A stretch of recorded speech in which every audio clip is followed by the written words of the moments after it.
Imaginez vivre avec un mensonge pendant 50 ans.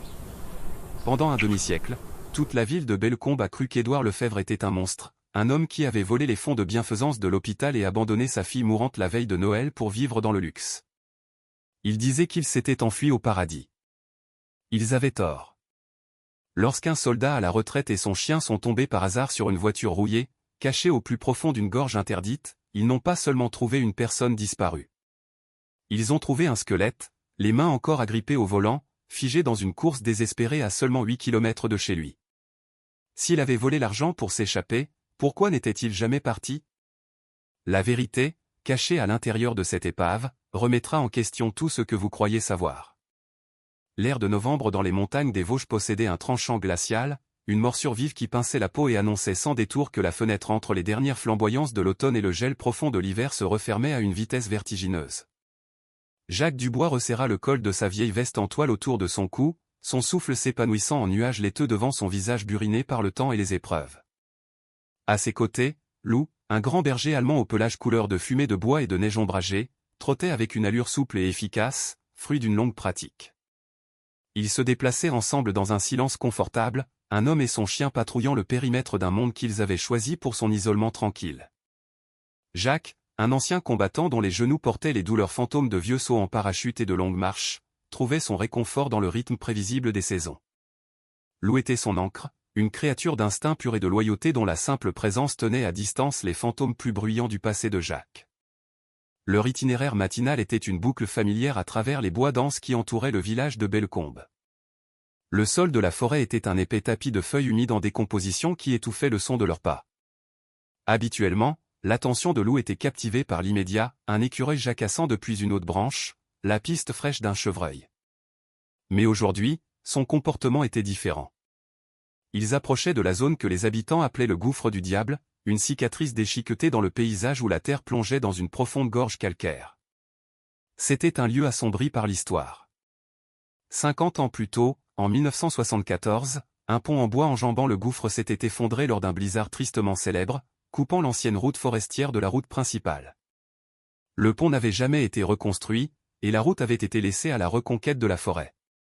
Alors qu'ils approchaient du sentier abandonné menant à la gorge, Lou s'arrêta net. Le poil dru le long de son échine se hérissa. Il n'aboya pas, mais un son grave et vibrant gronda au plus profond de sa poitrine, un son que Jacques sentit plus qu'il ne l'entendit. « Qu'est-ce qu'il y a, mon grand » demanda Jacques, sa voix rauque par manque d'usage. Il s'arrêta, s'appuyant sur son bâton de marche, observant le chien. Lou ne le regardait pas. La tête puissante du chien était baissée, sa truffe noire travaillant l'air furieusement, essayant d'extraire une histoire des faibles courants de vent montant du canyon. Ce n'était pas l'odeur d'un animal. Jacques connaissait les réactions de Lou. C'était autre chose. C'était l'odeur de quelque chose qui n'était pas à sa place, quelque chose qui perturbait l'ordre naturel des bois. Jacques tenta de le ramener vers leur chemin habituel. « Allez, Lou, laisse tomber. C'est sûrement juste une vieille tanière de renard. » Mais pour la première fois depuis des années, Lou ignora un ordre direct. Le chien fit 2 pas vers le sentier envahi par la végétation, s'arrêta et se retourna vers Jacques. Ses yeux ambrés étaient intenses, communiquant un besoin urgent que Jacques ne pouvait ignorer. Lou gémit, un son aigu et plaintif qui perça le silence matinal. En soupirant, Jacques changea de cap. « Très bien. Montre-moi. » Ils se frayèrent un chemin à travers d'épais fourrés de framboisiers et de jeunes bouleaux qui avaient poussé au cours des décennies depuis que la route avait vu un trafic régulier. Le sol descendait brusquement. Jacques devait placer ses pieds avec précaution, utilisant les arbres comme appui tandis qu'il descendait vers le bord du gouffre du diable. L'air devint sensiblement plus froid à mesure qu'il perdait de l'altitude, s'accumulant dans les ombres du ravin. Le silence ici semblait plus lourd, ancien et indifférent. Ils atteignirent le précipice, où les anciennes culées du pont saillaient encore de la paroi rocheuse comme des dents cassées. En dessous d'eux, la gorge était un enchevêtrement d'ombre et de pierre. Lou ne s'arrêta pas au bord. Il se déplaça le long du rebord jusqu'à un endroit où un éboulement, peut-être vieux de plusieurs décennies, avait créé un chemin précaire et semi-stable descendant dans le gouffre. Le chien commença la descente, glissant parfois sur son arrière-train, regardant en arrière pour s'assurer que son maître suivait. Jacques hésita. Une chute ici signifierait un long moment avant que quelqu'un ne le trouve. mais la certitude absolue dans les mouvements de l'eau l'attira vers l'avant. Il leur fallut près d'1 heure pour naviguer sur la pente traîtresse. Lorsque ses bottes touchèrent enfin le fond plat et rocheux de la gorge, Jacques respirait fort, son cœur martelant contre ses côtes. Ils étaient dans un autre monde, ici-bas. Le soleil de novembre ne pouvait atteindre le fond du canyon. L'air sentait la pierre humide et la terre ancienne. L'eau le mena vers la paroi opposée de la gorge, où la falaise calcaire se courbait vers l'intérieur, créant un immense surplomb naturel, une grotte peu profonde protégée de la pluie et de la neige qui battait le monde d'en haut. Les ombres sous l'arche étaient profondes. Au début, Jacques crut regarder un gros rocher couvert de mousse qui était tombé du rebord.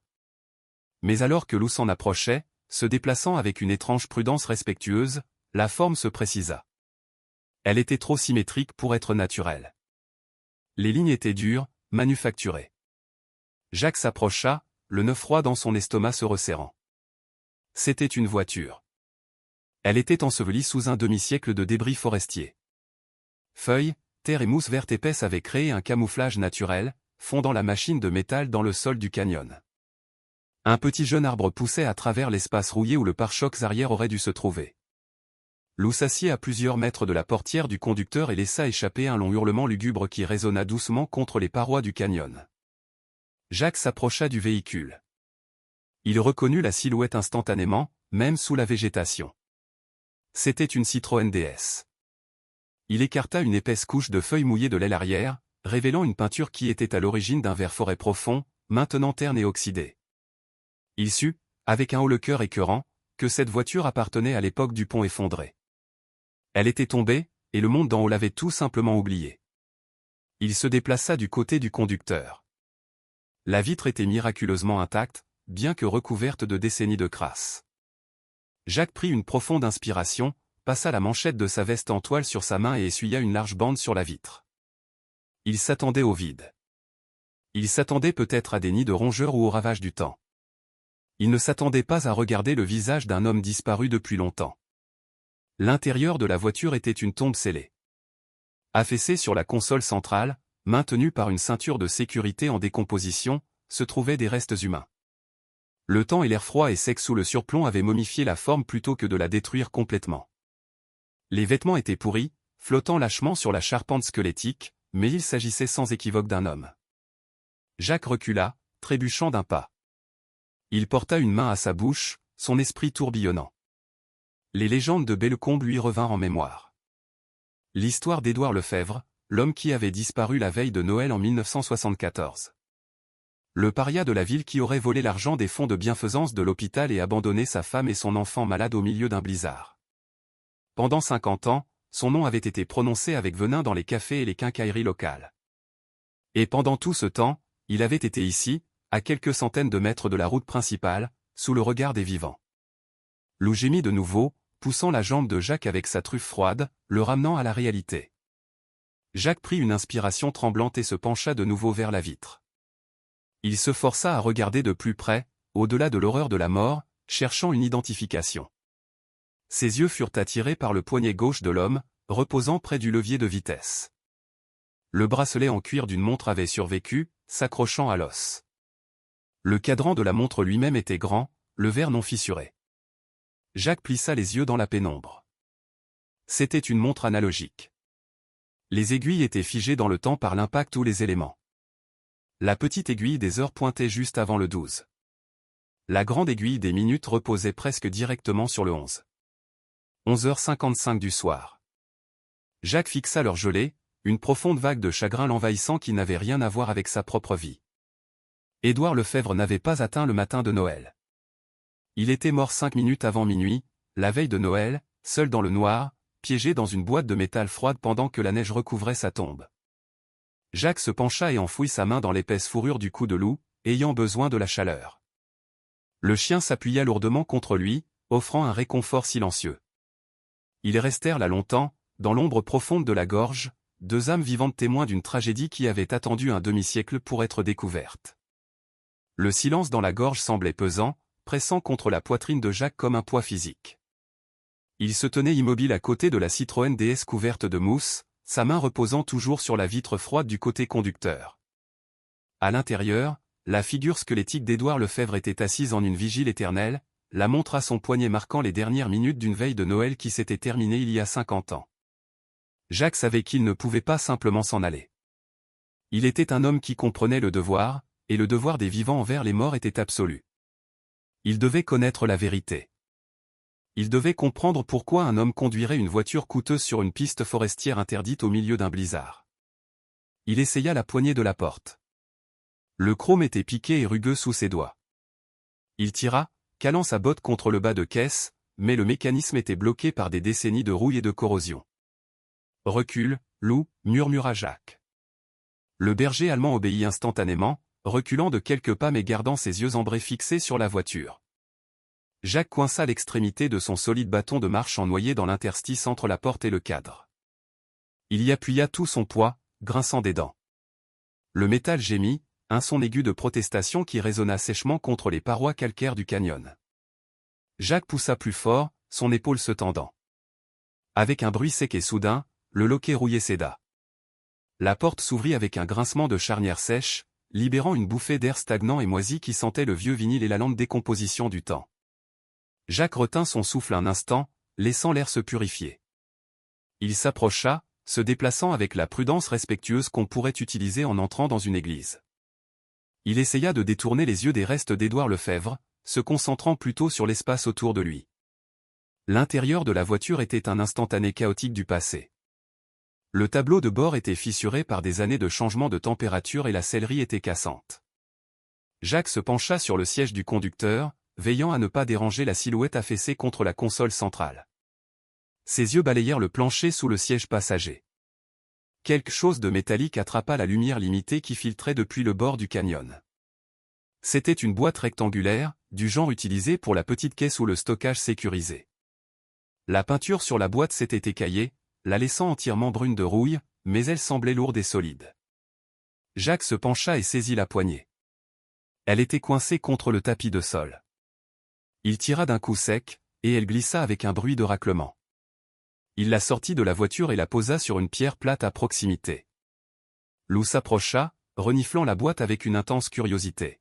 « Voyons voir ce que tu transportais, Édouard » murmura Jacques. La serrure de la boîte était simple, mais comme la portière de la voiture, elle avait fusionné. Jacques utilisa une plus petite pierre du lit de la rivière pour frapper le loquet. Il fallut 3 coups solides avant que le mécanisme rouillé ne se brise. Jacques souleva le lourd couvercle. Il s'attendait à trouver des papiers personnels, peut-être des outils ou des photographies. Ce qu'il trouva lui fit retenir son souffle. La boîte était remplie de liasses de billets. C'étaient des piles de billets de 100 et 200 francs, attachés avec des bandes de papier portant le logo de la banque communale de Bellecombe. Les bandes de papier étaient jaunies et cassantes, et l'argent lui-même sentait le moisi, mais tout était là. L'humidité qui avait ravagé la voiture n'avait pas entièrement pénétré la boîte en métal. Jacques ramassa une liasse. La date sur le billet supérieur indiquait 1974. Son esprit retourna aux histoires qu'il avait entendues en ville. La légende d'Édouard Lefebvre était claire, c'était le voleur qui avait dérobé les fonds de bienfaisance de l'hôpital et s'était enfui avec sa maîtresse pour vivre une vie de luxe dans le sud. Les gens disaient qu'il avait vidé les comptes et disparu sans laisser de traces. Mais voici l'argent. Jacques regarda de la boîte à la voiture silencieuse. Si Édouard s'était enfui pour commencer une nouvelle vie, il aurait dépensé cet argent. Il l'aurait retiré des bandes de la banque. Il ne serait certainement pas mort avec l'argent intact sur le plancher de sa voiture, à seulement 8 kilomètres de chez lui. Ce n'était pas une fuite. C'était autre chose. Jacques retourna à la voiture. Il lui en fallait plus. L'argent prouvait qu'Édouard n'avait pas dépensé les fonds, mais cela n'expliquait pas pourquoi il était sur cette route perfide. Il se pencha de nouveau à l'intérieur, son regard tombant sur la boîte à gants. Il appuya sur le bouton. Étonnamment, le loquet cliqua et la petite porte s'ouvrit. La boîte à gants était restée sèche et scellée, protégeant son contenu de l'air humide de la gorge. À l'intérieur se trouvait une carte routière des Vosges pliée, une carte grise et une enveloppe blanche. L'enveloppe était froissée, comme si elle avait été manipulée à plusieurs reprises par des mains nerveuses. Elle était estampillée du logo de l'hôpital universitaire de Strasbourg. Jacques prit l'enveloppe, ses mains habituellement stables tremblant légèrement. Il en sortit une seule feuille de papier dactylographié. L'entête était officielle, urgent. Il lut le texte à la faible lumière. Patient, Sandrine Lefebvre, née le 12 mai 1969. Diagnostic, sténose aortique critique. Procédure, valvuloplastie d'urgence, programmée le 25 décembre 1974 à 6 heures. Les yeux de Jacques balayèrent la page jusqu'en bas, où un paragraphe était souligné à l'encre rouge. Note, en raison de précédentes défaillances d'assurance, le paiement intégral des frais chirurgicaux est requis lors de l'admission à l'unité chirurgicale. Le non-paiement entraînera la perte de la place chirurgicale au profit du prochain patient sur la liste d'attente d'urgence. Jacques baissa le papier. Le silence du canyon sembla s'approfondir, pressant contre ses oreilles. Il regarda de nouveau la date. 25 décembre 1974, 6 heures du matin. Il regarda la montre au poignet d'Édouard. 11h55, la veille de Noël. Les pièces du puzzle s'assemblèrent dans l'esprit de Jacques avec la force d'un coup physique. La ville avait tout faux. Ils avaient dépeint Édouard Lefebvre comme un monstre, un homme qui avait abandonné sa fille de 5 ans malade pour s'enfuir avec de l'argent volé. Mais Édouard ne s'enfuyait pas. Il courait vers elle. Jacques imagina la scène. Le blizzard de 1974 était légendaire. Les anciens du village parlaient encore des conditions de voile blanc qui avaient enseveli la région sous plus d'1 mètre de neige. Les routes principales auraient été impraticables, bloquées par des congères ou des barrages de gendarmerie. Édouard Lefebvre avait l'argent. Il avait la somme qui sauverait la vie de sa fille. Mais il était du mauvais côté de la montagne, et le temps s'écoulait avant cette échéance de 6 heures du matin. S'il n'arrivait pas à l'hôpital de Strasbourg pour le matin, sa petite fille perdrait sa place sur la table d'opération. Elle mourrait probablement. Alors il avait fait un choix désespéré. Il avait pris la seule route qui lui restait, l'ancienne route forestière passant par le gouffre du diable. C'était une course suicidaire dans un blizzard, un pari qu'aucun homme sain d'esprit ne prendrait, à moins que l'enjeu ne soit plus élevé que sa propre vie. Il avait conduit sa Citroën DS sur la piste perfide et non déneigée, luttant contre le vent et la neige, poussé par l'amour terrifiant d'un père qui sait qu'il est la seule chose qui se dresse entre son enfant et la mort. Et il avait presque réussi. Il avait traversé le pont juste au moment où il cédait, ou peut-être que le pont s'était effondré sous lui, le précipitant dans le silence sombre de la gorge. Jacques regarda les restes squelettiques avec un profond respect douloureux. L'horreur de la vue disparut, remplacée par une profonde solennité. Ce n'était pas un voleur. C'était un héros, mort dans le noir, seul, terrifié d'avoir échoué sa petite fille. « Tu ne t'es pas enfui » murmura Jacques, sa voix se brisant dans l'air froid. « Tu essayais de la sauver. » Lou s'approcha de la portière et laissa échapper un léger gémissement, sentant le changement dans les émotions de Jacques. Jacques se pencha et caressa la tête du chien, fixant le papier médical froissé dans sa main. Pendant 50 ans, Sandrine Lefebvre, si elle était encore en vie, avait probablement grandi en croyant que son père était un criminel qui l'avait abandonné. Elle avait probablement maudit son nom. Toute la ville avait craché sur sa mémoire. Jacques sentit une vague de colère, chaude et vive, brûlant à travers le froid. C'était une injustice si lourde qu'elle lui donnait l'impression que ses genoux allaient flancher. Un homme avait tout sacrifié, était mort de froid et seul dans une voiture écrasée, pour n'être rappelé que comme un scélérat. « Nous devons réparer ça, Lou, » dit Jacques, pliant soigneusement le papier et le plaçant dans la poche de sa veste. Il se pencha dans la voiture et ferma doucement la boîte à gants. Il ramassa la lourde caisse. Il regarda Édouard Lefebvre une dernière fois. « Je te le promets, » dit-il à la silhouette silencieuse. « Ils vont savoir. Tout le monde va savoir. » La montée hors de la gorge serait plus difficile avec la lourde boîte, mais Jacques s'en fichait. Il sentait une force renouvelée dans ses membres, un but qu'il n'avait pas ressenti depuis ses jours sous l'uniforme. Il n'était plus seulement un vieil homme promenant son chien. Il était un homme en mission. Il portait la vérité, et il ne s'arrêterait pas avant de l'avoir livrée. Jacques se détourna de la voiture et commença l'ascension, Lou ouvrant la voie. Le vent hurlait à travers le canyon au-dessus d'eux, ressemblant aux voix du passé qui criaient pour être entendues. La bibliothèque municipale de Bellecombe était un sanctuaire de silence, un contraste frappant avec le vent hurlant de la gorge. Jacques Dubois entra, la chaleur du bâtiment effleurant son visage refroidi. Il avait laissé la lourde caisse en métal bien verrouillée derrière le siège de sa camionnette, avec Lou montant la garde. Les yeux du chien l'avaient suivi à travers la vitre, alerte et sérieux, comme s'il comprenait que la mission était passée d'une récupération physique à une excavation de la vérité. Jacques se dirigea vers le bureau d'accueil, retirant son chapeau de toile. Madame Denise Moreau, la bibliothécaire de la ville depuis aussi longtemps que l'on s'en souvienne, leva les yeux de son ordinateur. C'était une femme aux allures d'oiseau, avec des yeux vifs magnifiés par d'épaisses lunettes. Ses cheveux étaient un nuage de boucles blanches. « Jacques Dubois », dit-elle, sa voix un mélange de surprise et de légère inquiétude. « On ne vous voit pas souvent en ville.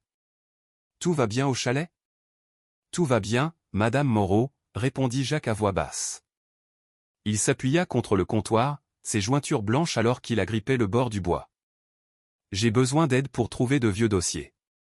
Des archives publiques. » Madame Moreau pencha la tête. « Quel genre de dossier ?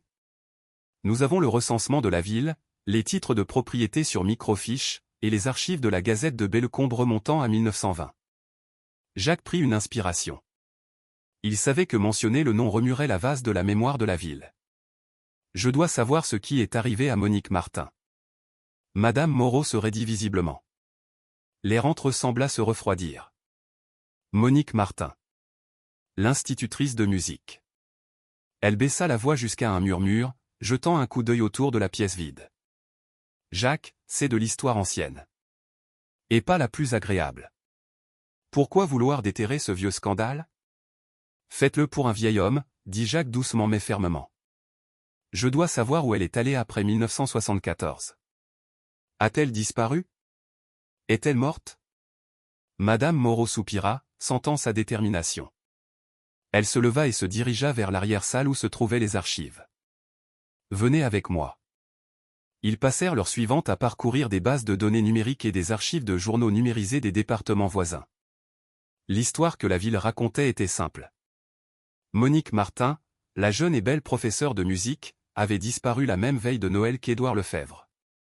La coïncidence avait suffi à les condamner tous les deux devant le tribunal de l'opinion publique. Ils étaient les amants qui avaient volé l'argent de la charité et s'étaient enfuis pour vivre dans le péché. Ici, dit Madame Moreau, son doigt tapotant l'écran. J'ai cherché son nom de jeune fille combiné avec les registres de naissance de cette époque. Jacques se pencha. C'était un acte de mariage de Nantes, en Loire-Atlantique. Époux, Nicolas Chevalier. Épouse, Monique Martin. Date, 14 février 1975. Jacques fixa la date. La Saint-Valentin 1975. Moins de 2 mois après la mort d'Édouard Lefebvre dans la Gorge. Continuez à chercher, exhorta Jacques. Trouvez en plus sur sa vie là-bas. Madame Moreau tapa furieusement, sa réticence initiale remplacée par le frisson de la chasse. Quelques instants plus tard, elle trouva une nécrologie d'un journal local de Nantes, datée de seulement 3 ans auparavant.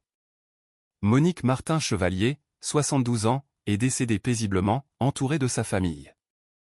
Elle laisse dans le deuil son époux dévoué de 45 ans, Nicolas, et leurs 3 enfants. Madame Chevalier a été une professeure de piano bien aimée dans le district scolaire de Nantes pendant 3 décennies. Jacques lut les mots 2 fois pour être sûr. Monique Martin ne s'était pas enfuie avec un voleur. Elle n'avait pas été sur le siège passager de la Citroën DS. Elle avait simplement déménagé, fuyant peut-être les hivers rigoureux ou cherchant un nouveau départ. Et elle avait bâti une vie normale et respectable à des centaines de kilomètres de là. Elle avait épousé un autre homme quelques semaines seulement après avoir quitté Bellecombe. L'histoire de la liaison était un mensonge. C'était une fiction inventée par de petits esprits pour expliquer une coïncidence tragique. Elle n'était pas avec lui, murmura Madame Moreau, la prise de conscience se faisant jour sur son visage. Elle regarda Jacques, ses yeux écarquillés derrière ses lunettes. Si elle était à Nantes en train de se marier. Alors Édouard Lefebvre ne s'enfuyait pas avec elle. Non, dit Jacques, sa voix lourde du poids de l'injustice. Il ne s'enfuyait avec personne. Il n'en dit pas plus. Il ne lui parla pas du corps dans la gorge ou de la caisse dans sa camionnette. Il la remercia simplement et sortit sous le froid soleil de l'après-midi. La vérité lui brûlait la poche, aux côtés du document de transfert hospitalier. Édouard Lefebvre avait été complètement seul quand il était mort. Il avait été dépouillé de son honneur, de sa réputation et de sa dignité, tout cela sur la base d'un mensonge que personne n'avait pris la peine de vérifier pendant 50 ans. Jacques monta dans sa camionnette. Lou l'accueillit avec un doux coup de tête, poussant sa main. « Nous devons aller la voir, Lou, » dit Jacques en démarrant le moteur. Elle a besoin de savoir. Le trajet jusqu'à la périphérie de la ville prit 20 minutes. Sandrine Lefebvre vivait dans une petite ferme délabrée au bout d'un chemin de gravier qui avait connu des jours meilleurs. La peinture sur le bardage s'écaillait, révélant un bois gris en dessous, et le porche avant s'affaissait sous le poids d'une négligence accumulée. C'était une maison qui respirait la difficulté. Jacques arrêta la camionnette près de la clôture en fil de fer rouillé qui marquait la limite de la propriété. Il sortit, faisant signe à Lou de le suivre. Le chien sauta, sa posture alerte mais calme, restant près de la jambe de Jacques. Dans la cour latérale, une femme coupait du bois. Elle portait un lourd manteau surdimensionné et des bottes de travail pour homme. Ses cheveux, striés de gris, étaient tirés en un chignon sévère. Elle balançait la hache avec une force rythmique et colérique, l'impact sec du métal sur le bois résonnant à travers le champ gelé. C'était Sandrine Lefebvre. Jacques reconnut la détermination féroce de sa mâchoire des quelques fois où il l'avait vue en ville. C'était une femme qui marchait la tête basse, non par honte, mais par une nécessité défensive. Jacques s'approcha du portail. « Mademoiselle Lefebvre ?» Sandrine se figea au milieu de son geste. Elle abaissa lentement la hache, se tournant pour lui faire face. Ses yeux étaient durs, plissés de méfiance. Quand elle vit Jacques et le grand berger allemand, sa prise sur le manche de la hache se resserra. « Je n'ai rien à vendre, » cria-t-elle, sa voix crissant comme des feuilles sèches. « Et je ne veux rien acheter. Faites demi-tour. » « Je ne vends rien, » dit Jacques, gardant ses mains visibles et ouvertes. « Je m'appelle Jacques Dubois. Je dois vous parler de votre père. » La réaction fut immédiate et violente. C'était comme s'il l'avait frappé physiquement. Le visage de Sandrine se tordit en une grimace de pure fureur. Elle laissa tomber la hache et attrapa une large pelle à neige en métal appuyée contre le tas de bois. « Dégagez !» hurla-t-elle, le son brut, s'arrachant de sa gorge. « Foutez le camp de ma propriété. J'en ai assez de vous voir venir ici pour me dévisager.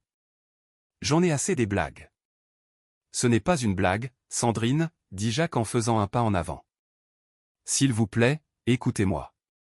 J'ai trouvé quelque chose dans les bois. Je l'ai trouvé. » « Menteur !» Sandrine se précipita en avant, balançant la pelle comme une arme. « Il est en Floride ou au Mexique. Il est en enfer, pour ce que j'en sais.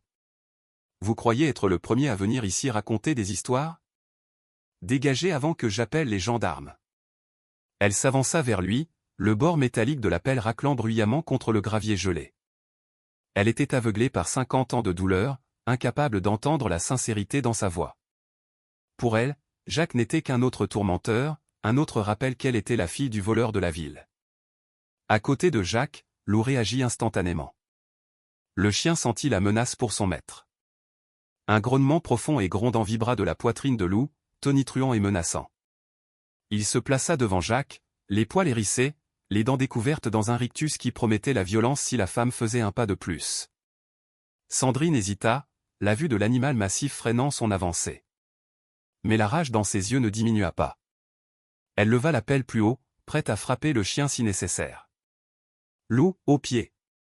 ordonna Jacques, sa voix tranchante et autoritaire. Il attrapa le collier du chien, le tirant en arrière. Il savait que Lou le protégerait, mais il ne pouvait pas laisser la situation dégénérer. Il ne pouvait pas laisser la peur de Sandrine se transformer en tragédie. « Sandrine, arrêtez, » dit Jacques, retenant le chien d'une main et levant l'autre en signe de reddition. « Je m'en vais. Je m'en vais tout de suite. » Sandrine se tenait là, haletante, sa poitrine se soulevant, la pelle tremblant dans ses mains. « Ne revenez jamais, » cracha-t-elle, des larmes de rage montant à ses yeux. « Laissez le mort, vous m'entendez? Laissez le mort. » Jacques la regarda vraiment. Il vit la petite fille qui avait attendu un père qui n'était jamais rentré. Il vit la femme qui avait grandi en payant pour un crime qui n'avait jamais été commis. La logique ne l'atteindrait pas aujourd'hui. Les mots ne suffisaient pas. Elle avait construit une forteresse de haine autour de son cœur pour survivre, et il ne pouvait pas la démolir avec une simple conversation. « Je suis désolé de vous avoir dérangé, » dit doucement Jacques. Il se tourna et retourna à la camionnette, sa main ferme sur le collier de Lou. Le chien continuait de regarder en arrière, observant la femme avec méfiance, mais il suivit son maître. Alors que Jacques montait dans la cabine et démarrait le moteur, il regarda dans le rétroviseur. Sandrine se tenait toujours dans la cour, tenant la pelle comme un bouclier, une figure solitaire contre le ciel gris de novembre. « Elle n'a pas entendu un mot de ce que j'ai dit, Lou, » murmura Jacques en passant la première. « Elle pense que je suis l'ennemi. » Il jeta un coup d'œil à la caisse en métal derrière le siège. Il avait la vérité. Il avait la preuve qui disculperait son père et briserait les rumeurs qui avaient ruiné sa vie. Mais tout lui déverser maintenant, alors qu'elle était si sur la défensive, risquerait de la briser complètement. Il devait être prudent. Il devait lui montrer, pas seulement lui dire. Il devait trouver la voie de l'homme qui était mort en essayant de la sauver. Jacques retourna sur la route principale, son esprit se tournant vers l'étui de guitare qu'il avait vu sur la banquette arrière de la Citroën DS. Il y avait un livre à l'intérieur, un journal. S'il voulait que Sandrine l'écoute, il devait donner à son père une chance de parler lui-même. « On retourne à la gorge, Lou, » dit Jacques, sa détermination se raffermissant. « Il nous faut le reste de l'histoire. » La descente dans le gouffre du diable semblait différente cette fois. Le premier voyage avait été motivé par la curiosité et l'instinct d'un patrouilleur, mais ce retour était un pèlerinage. Le soleil de l'après-midi plongeait déjà sous le haut rebord du canyon, projetant de longues ombres violacées sur les parois calcaires. La température de l'air chutait à chaque pas que Jacques faisait, le froid s'installant dans ses articulations comme un vieil ami importun. Lou avançait, ses pattes trouvant prise sur le schiste meuble avec une aisance coutumière. Le chien semblait comprendre la solennité de leur tâche. Il ne chassait pas l'odeur des tamias ni n'enquêtait sur le bruissement des feuilles sèches. Au lieu de cela, il regardait constamment en arrière vers Jacques, ses yeux ambrés remplis d'un encouragement calme et constant. Quand ils atteignirent le fond du canyon, le silence était absolu.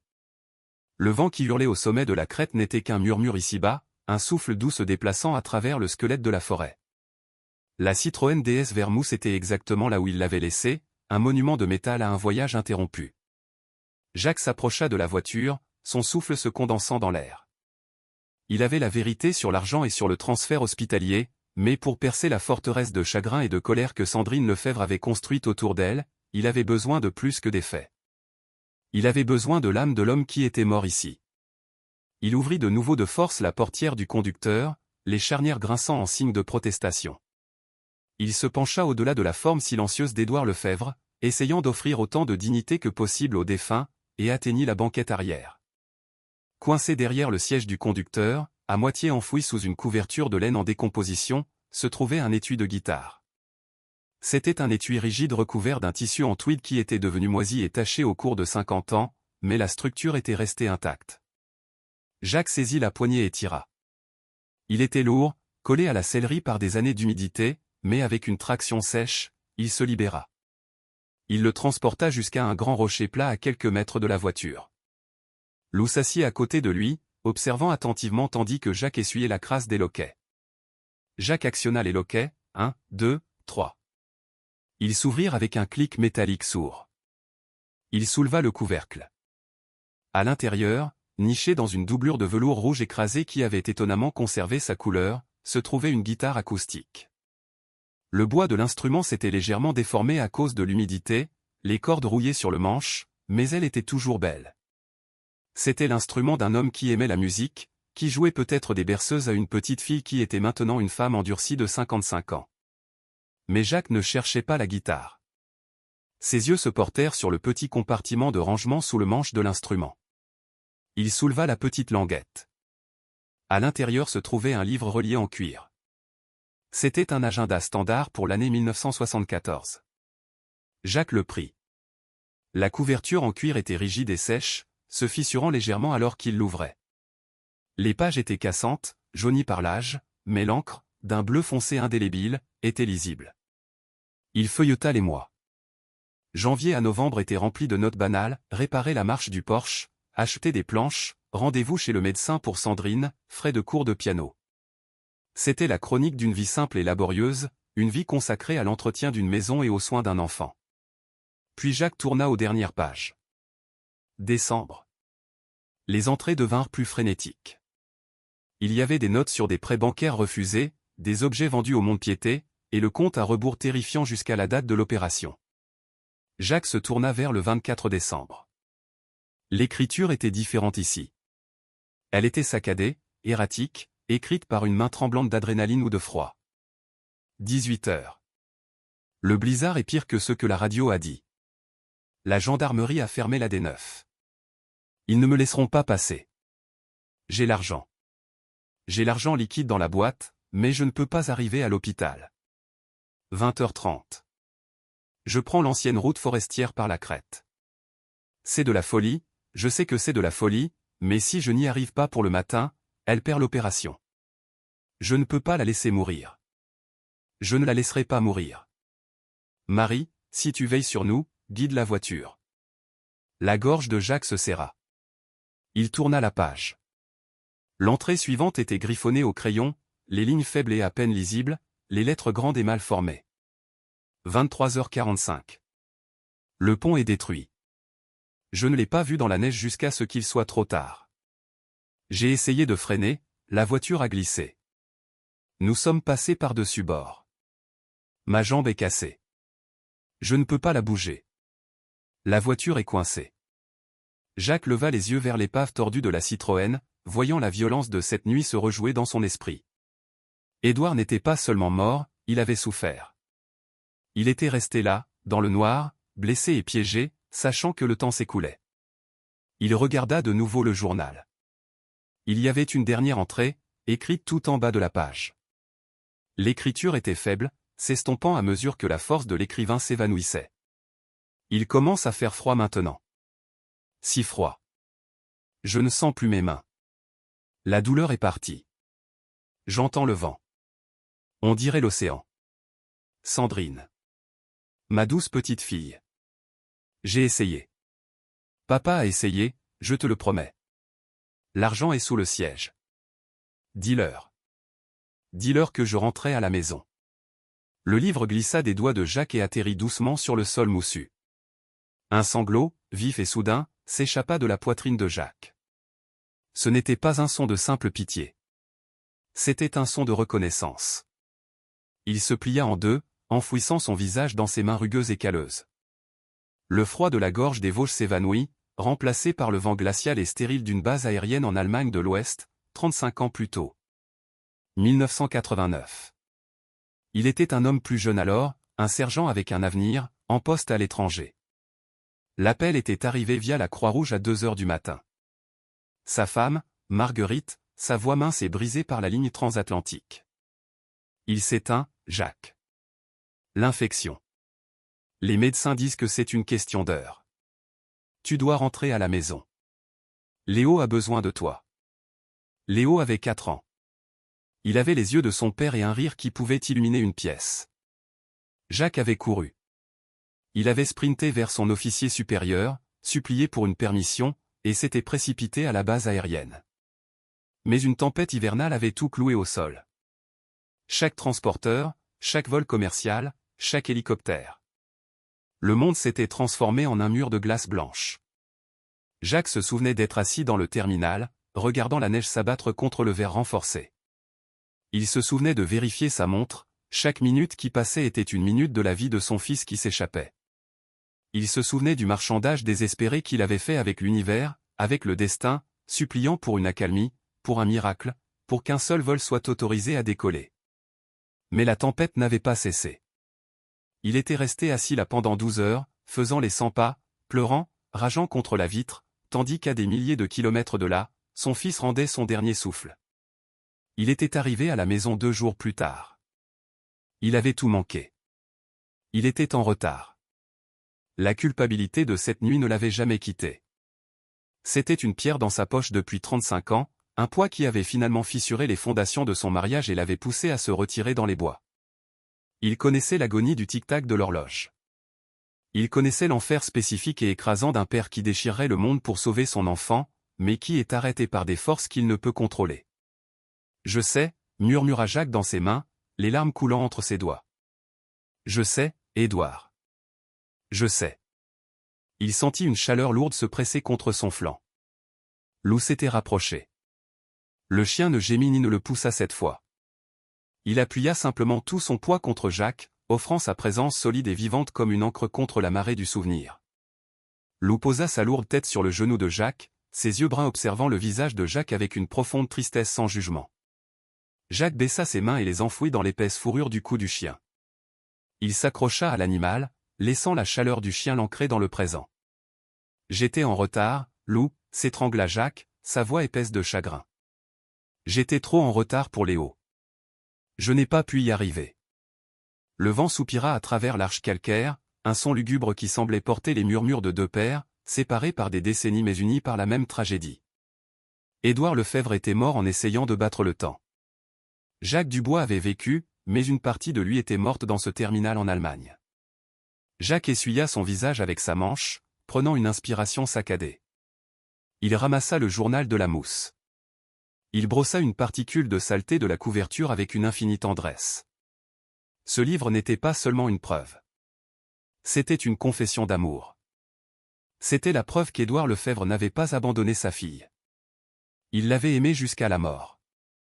Jacques regarda la figure squelettique dans la voiture. Pour la première fois, il ne vit pas un étranger. Il vit un frère d'armes. Il vit un homme qui avait combattu le même ennemi le temps et la distance et qui avait perdu. « Tu n'étais pas un voleur », dit Jacques, sa voix gagnant en force bien qu'elle tremble encore. « Tu n'étais qu'un père qui n'a pas eu assez de temps. » Il se leva, ses genoux craquant dans le froid. Il glissa le journal à l'intérieur de sa veste, le plaçant juste à côté de son cœur, le protégeant des éléments. « Je n'ai pas pu sauver mon garçon, » dit Jacques au silence de la gorge. « Et je ne peux pas te sauver. Mais je peux sauver ton nom. Je peux faire en sorte que ta fille sache que tu ne l'as pas quittée. » Il baissa les yeux vers l'eau. « Nous avons du travail, mon grand. Nous devons terminer sa livraison. » Lou laissa échapper un bref aboiement affirmatif et se tourna vers le sentier menant vers le haut. La montée hors de la gorge serait longue et sombre, mais le poids que Jacques portait maintenant était différent. Ce n'était pas seulement un fardeau. C'était une confiance sacrée. Il ramenait l'amour d'un père à la maison. 50 ans en retard, mais enfin, il arrivait. Le gravier de l'allée crissa sous les pneus de la camionnette de Jacques Dubois alors qu'il s'arrêtait devant la ferme délabrée pour la deuxième fois de la journée. La lumière de fin d'après-midi déclinait, les ombres des chaînes squelettiques s'étirant, longues et sombres, à travers la cour.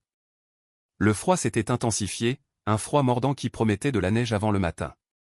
Jacques resta assis dans la cabine un moment, le moteur cliquetant en refroidissant. À ses côtés, Lou était assis droit, les oreilles dressées, observant le porche de la maison. Sur le siège entre eux se trouvaient les objets que Jacques avait récupérés de la gorge, la caisse en métal rouillé, les fragiles documents de transfert hospitalier, et une boîte en carton rectangulaire qu'il avait trouvée au fond du coffre de la Citroën DS. Le carton était taché et ramolli par l'âge, mais le papier cadeau argenté à l'intérieur avait miraculeusement survécu, protégé par une couche de bâche en plastique qu'Édouard Lefebvre avait dû utiliser pour imperméabiliser le coffre. Jacques avait jeté un œil plus tôt. C'était une poupée, un ange de porcelaine avec une robe blanche qui avait jauni avec le temps, ses yeux bleus peints fixant le vide avec une innocence étrange et figée. « C'est le moment, Lou », murmura Jacques, sa main posée sur la poignée de la porte. « Il faut qu'elle voie. » Il sortit dans le vent glacial. Il rassembla les objets avec soin, tenant les documents dans une main et la boîte de la poupée dans l'autre. Il laissa la lourde caisse dans la camionnette pour l'instant, l'argent était un piètre réconfort, et il sentait que Sandrine avait besoin de quelque chose de plus chaleureux pour briser la glace autour de son cœur. Sandrine Lefebvre était déjà sur le porche. Elle ne coupait pas de bois cette fois. Elle était assise dans une vieille chaise à bascule, enveloppée dans une lourde couverture de laine, fixant l'horizon gris. Alors que Jacques approchait, elle se leva, la couverture tombant de ses épaules. Sa posture était rigide, son visage un masque de défense épuisé. « Je vous ai dit de ne pas revenir », lança-t-elle, sa voix plate et dure. « Je vous ai dit que j'en avais fini avec les histoires. » Jacques s'arrêta au pied des marches du porche.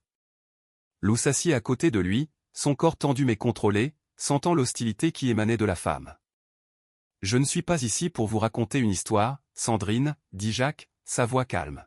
« Je suis ici pour vous donner quelque chose qui vous appartient. Quelque chose que votre père a acheté pour vous. » Sandrine laissa échapper un rire âpre et amer. « Mon père ne m'a rien acheté d'autre que la honte. Il nous a laissés sans rien. »« Ce n'est pas vrai, » dit Jacques. Il monta les 2 premières marches, tendant la boîte et les papiers. Il vous ramenait ça à la maison. Il revenait. Sandrine regarda la boîte dans ses mains. Pendant une fraction de seconde, une lueur de curiosité traversa son visage, mais elle fut instantanément éteinte par une vague de vieille colère. Elle ne vit qu'un autre mensonge, une autre ruse cruelle jouée par un monde qui s'était moqué d'elle pendant 50 ans.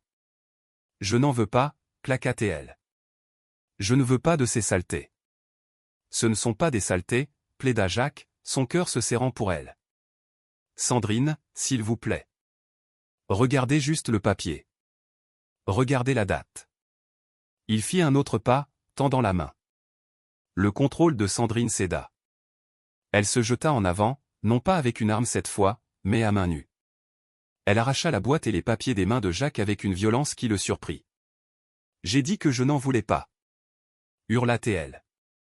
Elle se tourna et marcha vers une poubelle en métal rouillée près de la porte. D'un geste furieux, elle jeta la boîte à l'intérieur. La poupée de porcelaine atterrit avec un bruit sourd. Elle chiffonna les documents de l'hôpital, la preuve du sacrifice d'un père, la preuve d'une course contre la mort en une boule et les jeta après la boîte. Elle referma le couvercle en métal d'un coup sec. Le son résonna comme un coup de feu dans le calme du soir, un rejet final et définitif. « Voilà », cracha-t-elle, se retournant vers Jacques, sa poitrine se soulevant. C'est là que sa mémoire doit être. Maintenant, foutez le camp de ma propriété avant que j'appelle les gendarmes. Jacques resta figé sur les marches. Il sentit un poids écrasant s'installer dans sa poitrine. Il avait échoué. Il avait apporté la vérité depuis le fond du gouffre du diable. Il avait porté l'héritage d'Édouard Lefebvre à travers le froid et l'obscurité, seulement pour le voir jeté dans une poubelle. Il regarda le visage de Sandrine. Il était fermé, impénétrable. Il n'y avait aucun moyen de l'atteindre. La douleur était trop profonde, le tissu cicatriciel trop épais. « Je suis désolé, Sandrine », murmura Jacques. « Vraiment. » Il se détourna, les épaules affaissées par la défaite. Il commença à retourner vers la camionnette, le gravier crissant bruyamment sous ses lourdes bottes. Il siffla doucement pour Lou. « Allez, mon grand, on y va. » Mais Lou ne vint pas. Jacques s'arrêta et regarda en arrière. Le grand berger allemand se tenait sur le porche, ses pattes fermement plantées sur le bois. Il regardait la poubelle en métal, la tête penchée sur le côté. « Lou, au pied !» ordonna Jacques, sa voix fatiguée. Lou l'ignora. Le chien se dirigea vers la poubelle. Il poussa le couvercle avec sa truffe. Il était lourd, mais Lou était un animal puissant. Il glissa son museau sous le rebord et releva la tête d'un coup sec. Le couvercle tomba bruyamment sur le sol du porche, roulant en cercle avant de s'immobiliser. « Qu'est-ce que ce chien fabrique ?» demanda Sandrine, reculant, sa main se portant à sa bouche. « Éloignez-le de là. » Lou se dressa sur ses pattes arrière, ses pattes avant reposant sur le bord de la poubelle. Il plongea dans l'obscurité. Il fouilla un instant, le son du papier et du plastique se déplaçant. Puis il retomba à quatre pattes. Dans sa gueule, il tenait la boîte. Le carton était cabossé par la chute, et une trace de cendre du fond de la poubelle striait le papier cadeau argenté. Lou se tourna vers Sandrine. Il ne grogna pas. Il n'aboya pas. Il marcha lentement vers elle, ses mouvements doux et délibérés. Ses yeux ambrés étaient doux, remplis d'une intelligence et d'une empathie qui transcendaient les espèces. Sandrine recula contre le mur de la maison, les yeux écarquillés. « Va-t'en », murmura-t-elle, sa voix tremblante. Lou s'arrêta juste devant elle. Il baissa la tête et posa délicatement la boîte sur le bout de ses bottes. Puis il s'assit. Il leva les yeux vers elle et laissa échapper un léger gémissement aigu, un son de pure supplication, un son qui lui demandait de comprendre ce que les humains ne pouvaient expliquer. Il tendit une grande patte et lui tapota le tibia. Un tapotement doux et insistant. « Regarde », semblait-il dire. « Regarde, tout simplement. » Jacques observait depuis l'allée, retenant son souffle. Il vit la tension dans le corps de Sandrine vaciller. Elle baissa les yeux vers le chien, puis vers la boîte sale posée sur ses bottes. Puis elle vit le papier. Quand Lou avait récupéré la boîte, la boule froissée du document de l'hôpital s'était accrochée au carton déchiré. Elle était là, partiellement dépliée. L'encre rouge du tampon de l'hôpital était visible sur le papier blanc. Les yeux de Sandrine accrochèrent le tampon rouge. Hôpital universitaire. Sa main bougea involontairement. Elle se pencha, ses doigts tremblant de manière incontrôlable, et ramassa le papier. Elle le lissa contre sa jambe. La lumière déclinante était juste suffisante pour lire. Sandrine Lefebvre. Date de naissance, 12 mai 1969. Valvuloplastie d'urgence programmée le 25 décembre 1974. Paiement requis. Sandrine lut les mots. Elle lut la date. 1974. Le jour de Noël. Son souffle se bloqua dans sa gorge, un son rauque et haletant. Son esprit, si longtemps habitué au récit de l'abandon, luttait pour réarranger les pièces de son histoire. Il ne s'enfuyait pas. Il allait à l'hôpital. Il allait payer pour l'opération qu'elle avait eue enfant. L'opération qu'elle se souvenait avoir eue. L'opération que sa mère lui avait dit avoir été payée par la charité après le départ de son père. Mais ce n'était pas la charité. C'était lui. Il venait me sauver, murmura Sandrine, les mots à peine audibles. Elle leva les yeux vers Jacques, debout près de la camionnette. Ses yeux étaient écarquillés, brisés, la colère remplacée par une clarté soudaine et dévastatrice. Jacques hocha lentement la tête. Il a pris l'ancienne route forestière parce que la départementale était fermée. Il avait l'argent dans la voiture, Sandrine. Chaque centime. Il est mort en essayant de vous rejoindre avant la date limite. Sandrine baissa de nouveau les yeux vers la boîte. Elle s'agenouilla, ses genoux heurtant durement le bois du porche. Elle ne sembla pas le sentir. Elle ouvrit le couvercle cabossé. L'ange de porcelaine la regarda. C'était exactement la poupée qu'elle avait entourée dans le catalogue La Redoute cette année-là. Celle pour laquelle elle avait prié chaque nuit. Celle qu'elle pensait que son père avait oubliée parce qu'il ne l'aimait plus. Un hurlement s'échappa de sa gorge, un son de chagrin si brut et primal qu'il fit s'envoler les corbeaux des arbres. Ce n'était pas le cri d'une femme de 55 ans. C'était le cri d'une petite fille de 5 ans qui avait enfin retrouvé son papa. Oh mon Dieu! Papa! Je ne savais pas. Je ne savais pas. Elle s'effondra en avant, enfouissant son visage dans la boîte en carton sale, serrant la poupée et les papiers contre sa poitrine. Son corps était secoué de violents sanglots qui résonnaient dans la cour vide. Le mur qu'elle avait construit pendant 50 ans, la forteresse de haine qu'il avait gardée en sécurité et seule, s'effondra en poussière. Lou s'approcha. Il ne recula pas devant son chagrin. Il pressa son corps robuste contre son flanc, offrant sa chaleur. Il lécha les larmes sur sa joue, sa queue battant doucement, rythmiquement, contre le plancher. Sandrine ne le repoussa pas.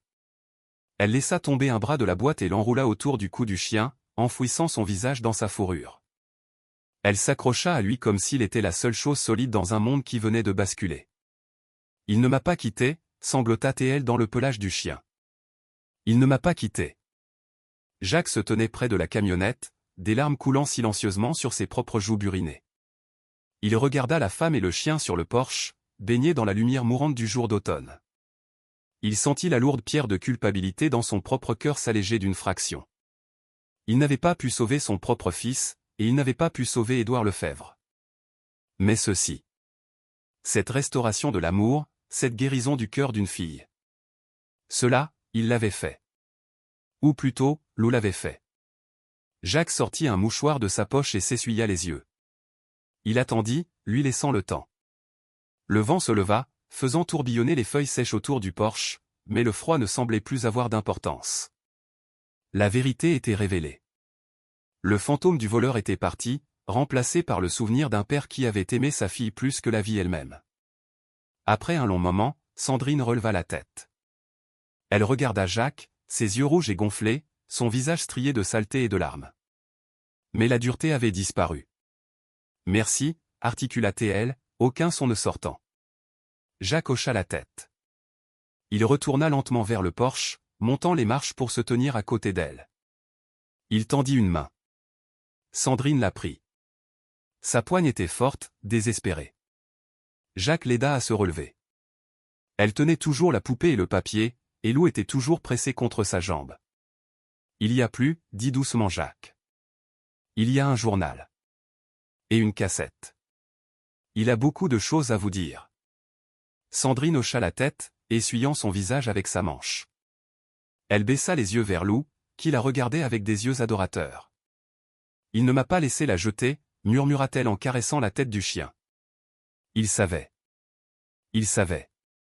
C'est un bon chien, acquiesça Jacques. Sandrine prit une profonde inspiration tremblante et se tourna vers la porte de sa maison. « Entrez, dit-elle, sa voix se brisant. S'il vous plaît. Entrez. Je veux tout entendre. » Jacques la suivit à l'intérieur, Lou trottant joyeusement entre eux. Alors que la porte se fermait sur l'obscurité grandissante, la maison qui avait été un tombeau d'amertume pendant un demi-siècle commença enfin à ressembler à un foyer. Le chalet était silencieux, à l'exception du tic-tac rythmé du poêle en fonte qui refroidissait. Jacques Dubois était assis à son petit établi marqué de cicatrices, la lueur d'une seule lampe de bureau éclairant ses mains. C'étaient de grandes mains, rendues rugueuses par des décennies de travail et de guerre, mais elles se déplaçaient maintenant avec la précision délicate d'un chirurgien.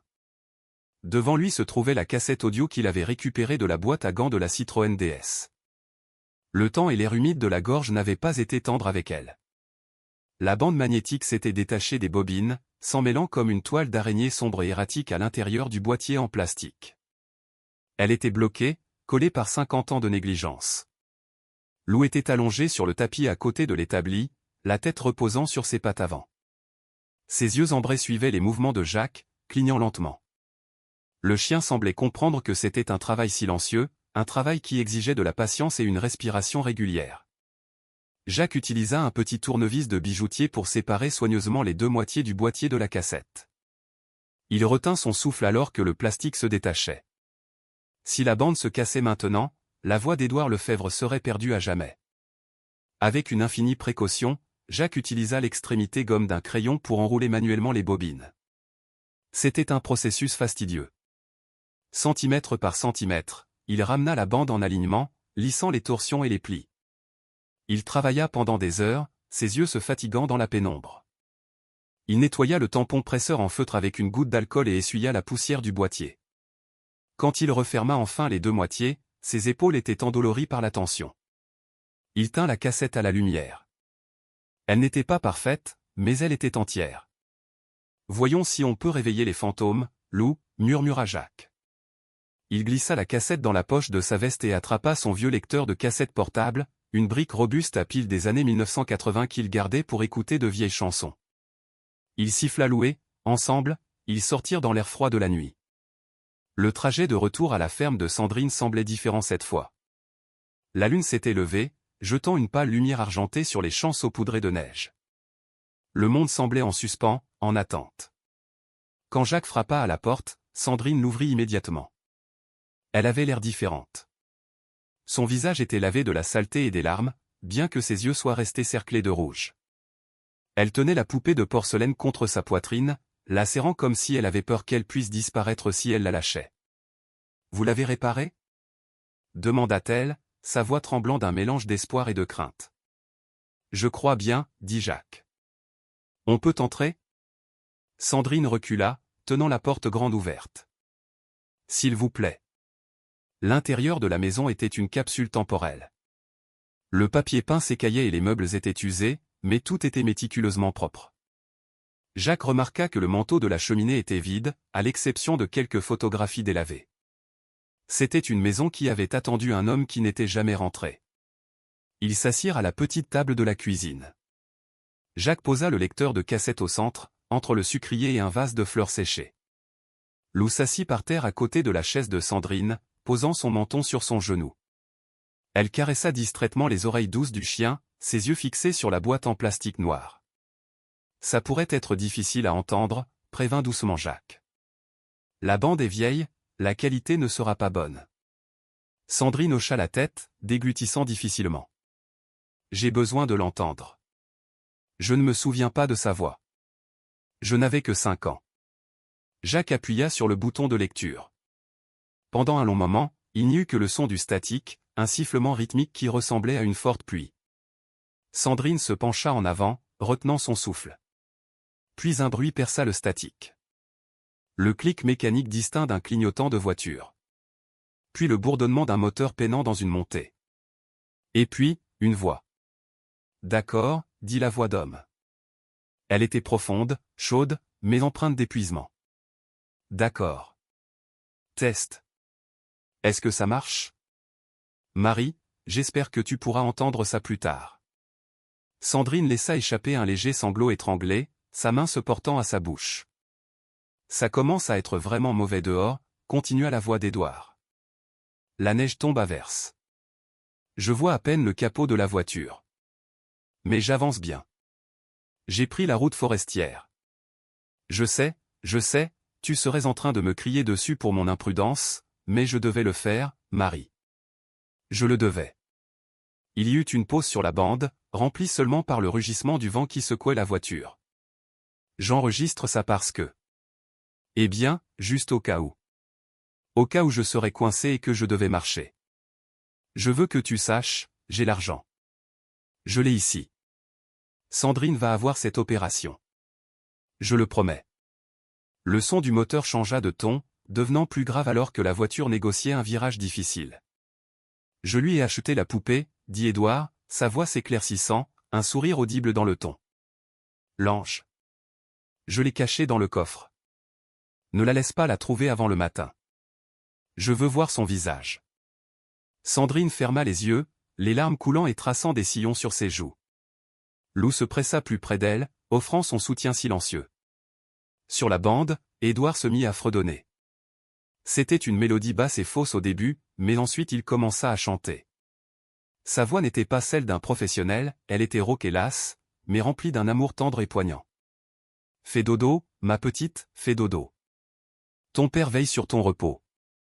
C'était une vieille berceuse. Jacques regarda Sandrine se balancer légèrement d'avant en arrière sur sa chaise, le mouvement inconscient, une femme adulte apaisée par un fantôme. La chanson se termina, suivie d'un long silence sur la bande. Le statique siffla. Jacques tendit la main pour l'arrêter, pensant que l'enregistrement était terminé. Mais Sandrine attrapa son poignet. « Attendez » murmura-t-elle.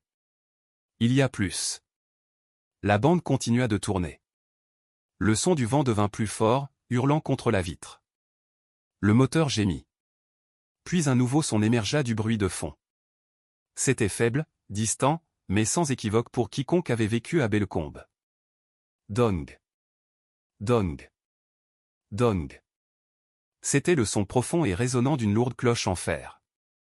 Sandrine haleta. La cloche de l'église, murmura-t-elle. C'est la cloche de la messe de minuit. Jacques sentit un frisson parcourir son échine. La cloche de l'église Saint-Martin. C'était une énorme cloche historique qu'on pouvait entendre à des kilomètres à la ronde dans la vallée par une nuit claire. Mais dans un blizzard. L'entendre si clairement. Je l'entends. La voix d'Édouard revint, soudaine et surprise. Le soulagement dans son ton était déchirant. Marie, j'entends la cloche. Je dois être juste au sommet de la crête. Il y eut un bruit de mouvement, le froissement de tissu alors qu'Édouard se penchait en avant. Oh, Dieu merci, murmura Édouard. Je les vois. Je vois les lumières à travers les arbres, en bas dans la vallée. Je peux voir les lumières des maisons, Marie. Je vois la lumière du Porsche que tu as laissé allumer pour moi. Le sang de Jacques se glaça dans ses veines. La géographie de la gorge lui revint en mémoire. Le gouffre du diable était en altitude, surplombant directement le fond de la vallée où se trouvait la ferme des Lefebvre. Par une nuit claire, on pouvait regarder en bas et voir le village s'étendre comme une carte. Édouard n'avait pas été perdu au milieu de nulle part. Il avait été juste au-dessus de sa maison. Il avait été assez proche pour voir le phare que sa femme avait allumé pour lui. Il était à quelques minutes. « J'arrive, Marie » dit Édouard, sa voix pleine d'une énergie renouvelée. « Je serai là dans 10 minutes. » Mais la bouilloire en marche. « J'arrive. » La phrase ne fut jamais terminée. Un terrible bruit de grincement éclata du haut-parleur. C'était le son de pneus perdant leur adhérence sur la glace, une glissade écœurante qui sembla durer une éternité. « Non !» cria Édouard. « Non. Non. Non. » Puis vint un son qui fit sursauter Jacques. Le craquement profond et gémissant du bois qui cède. Le pont. L'audio se dissolut en un chaos de verre brisé et de métal tordu, une cacophonie violente qui se termina par un impact assourdissant et tonitruant. Puis le silence. La bande continua de tourner pendant quelques secondes. Il n'y avait rien d'autre que le sifflement de la bande magnétique. Puis une faible respiration haletante. Un gémissement de douleur. Sandrine. Le murmure était à peine audible, plus léger que le statique. Papa a essayé. La cassette s'arrêta. Le lecteur de cassette resta silencieux sur la table. Le silence dans la cuisine était absolu, épais et suffocant. Jacques fixa la table, son cœur martelant contre ses côtes. La tragédie n'était pas seulement qu'Édouard soit mort. C'était qu'il soit mort en vue de son salut. Il avait vu les lumières de sa maison. Il savait qu'il avait réussi. Il savait qu'il avait gagné la course juste avant que le sol ne se dérobe sous ses pieds. Sandrine était assise, figée. Elle ne pleurait plus. Son visage était pâle, ses yeux écarquillés fixant le vide. La prise de conscience la submergeait, réorganisant toute sa compréhension de l'univers. Il a vu les lumières, murmura-t-elle, sa voix creuse. Il a vu la lumière du porche. Elle se tourna lentement pour regarder dans la nuit noire. De là où ils étaient assis, en regardant vers la ligne de crête où la gorge se cachait dans l'obscurité, la distance semblait incroyablement petite. Il était juste là, dit-elle, sa voix montant en ton, se brisant sous l'agonie. Il était juste là. Il pouvait nous voir. Elle se leva brusquement, sa chaise raclant bruyamment contre le sol. Elle se dirigea vers la fenêtre et pressa sa main contre la vitre, regardant vers le point invisible dans l'obscurité où son père avait reposé pendant 50 ans. Il ne s'enfuyait pas, sanglota-t-elle, son corps tremblant. Il nous regardait. Il est mort en nous regardant. Lou se leva et trottina vers elle. Il ne sauta pas ni ne réclama d'attention. Il appuya simplement son lourd corps contre ses jambes, l'ancrant à la terre alors qu'elle menaçait de dériver sur une marée de chagrin. Jacques resta à table, la tête baissée. Il se sentait comme un intrus dans un moment sacré de douleur. Pourtant, il savait qu'il devait être là. Il connaissait cette douleur. C'était la douleur du « presque ». C'était la torture spécifique de la connexion manquée.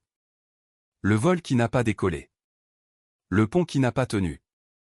Ce n'était pas un voleur, dit doucement Jacques à la pièce. C'était un homme qui s'est battu à travers un blizzard pour rejoindre sa famille. Et il a réussi, Sandrine. De toutes les manières qui comptent, il a réussi. Son cœur était ici. Sandrine se retourna de la fenêtre. Elle regarda le lecteur de cassette, puis Jacques. La ville, dit-elle, un nouvel acier entrant dans sa voix. La ville a besoin d'entendre ça. Ils ont besoin de l'entendre dire qu'il rentrait à la maison. Ils l'entendront, promit Jacques. Je m'assurerai qu'ils l'entendent tous. Il se leva et se dirigea vers elle. Il n'offrit pas d'étreinte. Il savait qu'elle était fragile. Au lieu de cela, il posa une main sur son épaule. Il vous a aimé jusqu'à la dernière seconde, dit Jacques. C'est la vérité. Ça a toujours été la vérité. Sandrine hocha la tête, s'essuyant le visage des deux mains. Elle baissa les yeux vers Lou, qui la regarda avec une affection indéfectible. Merci, murmura-t-elle au chien. Puis à Jacques, merci de l'avoir ramené à la maison. Dehors, le vent commença à se lever, hurlant autour des avantois de la vieille ferme. Mais à l'intérieur, le fantôme qui avait hanté les lieux pendant 50 ans, le fantôme du voleur, de l'abandonneur était parti. À sa place se trouvait le souvenir d'un père qui avait vu les lumières de la maison et qui avait aimé sa fille assez pour conduire dans l'obscurité. Le soleil matinal qui se leva sur la gendarmerie de Bellecombe était brillant et impitoyable, se reflétant sur la neige fondue qui s'était formée dans les rues pendant la nuit. C'était le genre de lumière crue et révélatrice qui rendait impossible de se cacher. Et pour la première fois en 50 ans, Sandrine Lefebvre n'essayait pas de se cacher.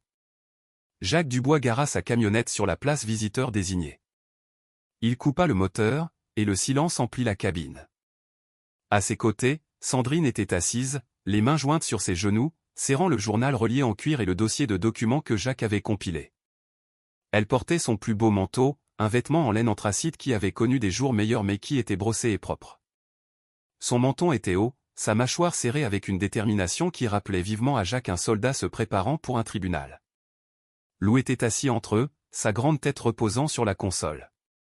Il sentait la tension, le fil vibrant d'anxiété qui parcourait Sandrine.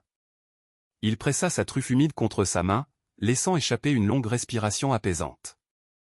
Sandrine défit ses mains pour caresser ses oreilles, puisant de la force dans la présence stable de l'animal. « Vous êtes prête ?» demanda doucement Jacques. Sandrine regarda le bâtiment en briques.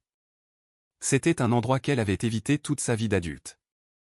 C'était l'endroit où, 50 ans plus tôt, un gendarme avait dit à sa mère que son père était un criminel, scellant leur destin de paria. « Je suis prête, dit-elle, sa voix ferme. Il a attendu assez longtemps. Ils sortirent de la camionnette.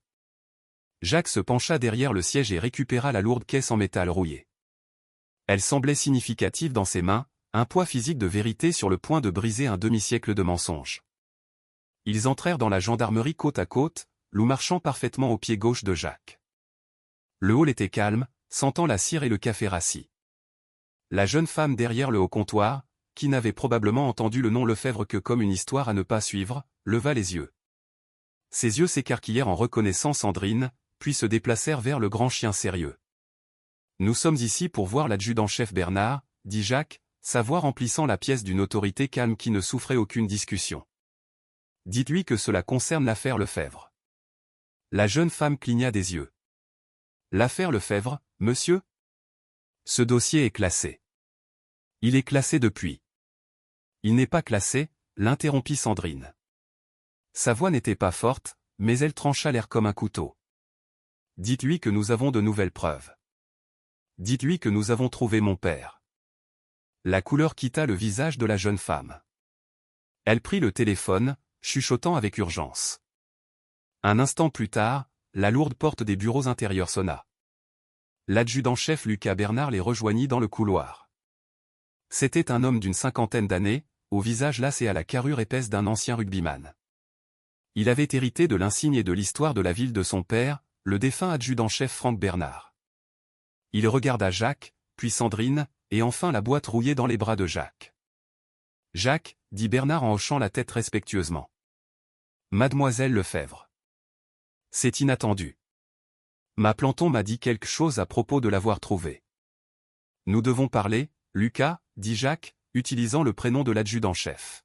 « Dans votre bureau. Maintenant. » Bernard hésita, lisant la gravité dans l'expression de Jacques.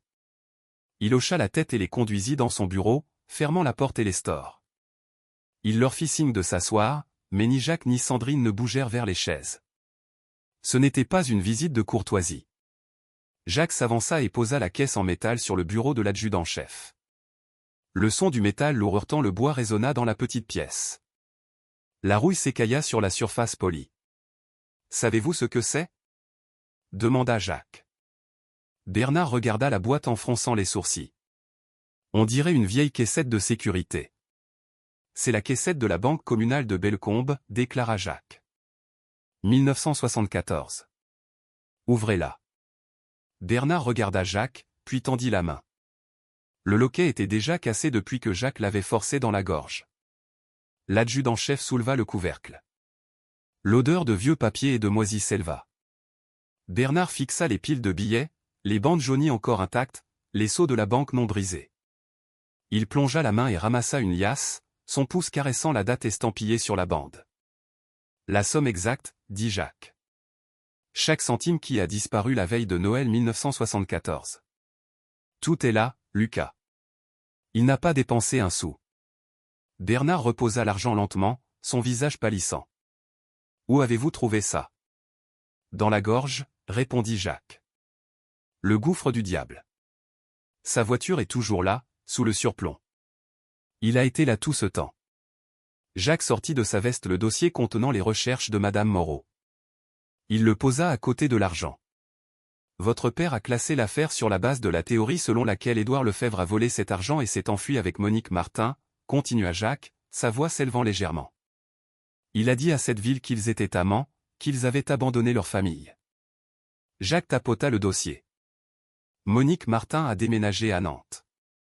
Elle a épousé un homme du nom de Nicolas Chevalier le jour de la Saint-Valentin 1975. Elle y a vécu 40 ans. Elle était professeure de musique. Elle a eu 3 enfants. Elle n'a jamais revu Édouard Lefebvre après avoir quitté cette ville. Il n'y a pas eu de liaison. Il n'y a pas eu de fuite.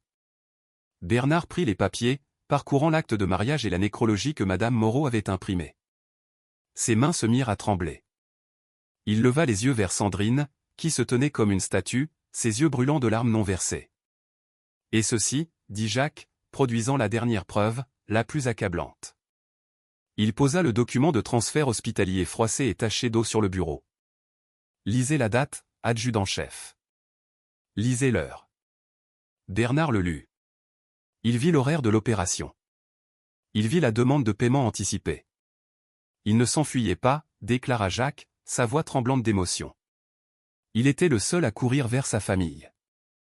Il a pris cette route forestière parce que la départementale était fermée et que sa fille était en train de mourir. Il a conduit dans un blizzard pour lui sauver la vie. Le silence qui suivit était suffocant.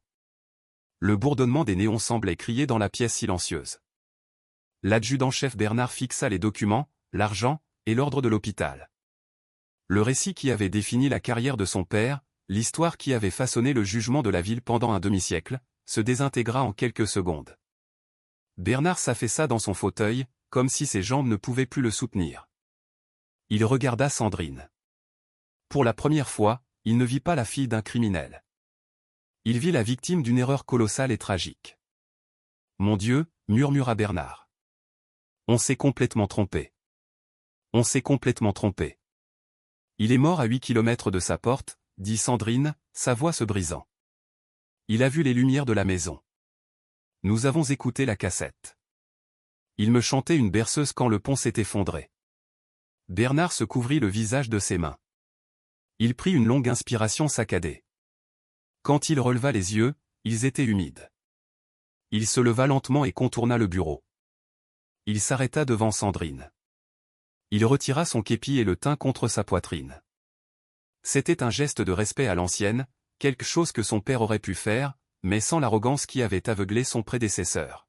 « Mademoiselle Lefebvre, dit Bernard, sa voix épaisse d'émotion. Au nom de cette brigade, et au nom de mon père, je suis sincèrement désolé. » Il inclina la tête. Ce n'était pas un simple hochement de tête. C'était une profonde inclination de contrition. « Nous lui avons manqué de respect, » continua Bernard en la regardant. « Nous avons manqué de respect à votre mère, et nous vous avons manqué de respect. Nous avons laissé un mensonge détruire votre famille parce que c'était plus facile que de fouiller les bois correctement. Il n'y a aucune excuse. » Sandrine regarda l'homme qui représentait l'institution qui avait ruiné sa vie. Elle aurait pu crier. Elle aurait pu exiger des réparations. Mais en regardant le visage accablé de Bernard, en voyant l'horreur authentique dans ses yeux, elle sentit le nœud de colère dans sa poitrine se desserrer. Lou, sentant le changement dans la pièce, quitta le côté de Jacques. Il s'approcha de l'adjudant-chef et lui poussa la main avec sa truffe froide. Bernard baissa les yeux, surpris, puis tapota timidement la tête du chien. « Nous allons réparer ça » jura Bernard en se tournant vers Jacques. « J'appellerai le médecin légiste immédiatement. Nous le récupérons avec tous les honneurs. Je publierai un communiqué de presse d'ici la fin de la journée. Tous les journaux de la région sauront qu'Édouard Lefebvre était innocent. » Il n'était pas seulement innocent, dit fermement Jacques. Il était un héros. C'était un héros, répéta Bernard. Et je m'assurerai que le dossier officiel le reflète. Les accusations de vol sont effacées à compter de cet instant. L'affaire est rouverte uniquement pour documenter la récupération d'une personne disparue. Jacques hocha la tête. Il regarda Sandrine. Elle pleurait silencieusement maintenant, mais ce n'étaient pas des larmes d'amertume. C'étaient des larmes de libération. Le poids du monde, qu'elle avait porté sur ses épaules depuis l'âge de 5 ans, avait enfin été levé. « Merci, Lucas, dit Jacques. « Ne me remerciez pas, dit Bernard en secouant la tête. Vous avez fait le travail que nous aurions dû faire il y a 50 ans. L'adjudant-chef se dirigea vers son bureau et prit le téléphone. « Préparez l'équipe de récupération » aboya-t-il dans le combiné, sa voix retrouvant son commandement. « Et appelez le maire. Nous avons une situation à corriger. Une grosse. » Alors que l'adjudant-chef commençait à passer les appels nécessaires, Jacques et Sandrine se reculèrent. Jacques posa une main sur l'épaule de Sandrine. « C'est fait, » murmura-t-il. « C'est fait, » répéta-t-elle. Ils se tournèrent pour quitter le bureau. En retraversant la gendarmerie, l'atmosphère semblait différente. Le bâtiment n'était plus une forteresse de jugement. C'était juste un bâtiment, rempli de gens qui s'étaient trompés et qui étaient sur le point d'apprendre la vérité. Lou trottait entre eux, la tête haute. Il ne connaissait rien à l'argent, aux réputations ou à l'histoire. Il savait seulement que la lourde odeur de tristesse qui s'était accrochée à la femme commençait à s'estomper, remplacée par quelque chose de plus léger, quelque chose qui sentait la paix. En sortant sous la lumière vive du soleil, Sandrine prit une profonde inspiration d'air froid. Elle leva les yeux vers le ciel, clair et bleu au-dessus des montagnes. « Il peut reposer en paix maintenant, dit-elle. Jacques hocha la tête, remettant son chapeau. Ils le peuvent tous les deux. Il regarda vers la crête lointaine du gouffre du diable. Le secret était révélé. L'obscurité de la gorge avait rendu ses morts, et dans la lumière crue du jour, la vérité brillait plus que n'importe quel or. Les nouvelles, dans une petite ville comme Bellecombe, voyageaient plus vite que le vent d'hiver. Elles se déplaçaient par les lignes téléphoniques et les conversations à voix basse dans les allées de l'épicerie. Elles flottaient sur les comptoirs du café local et se posaient lourdement sur les bancs de l'église Saint-Martin. Mais contrairement au ragot malveillant qui avait empoisonné l'air 50 ans plus tôt, ces nouvelles portaient le poids écrasant de la vérité. L'adjudant-chef Bernard avait tenu parole.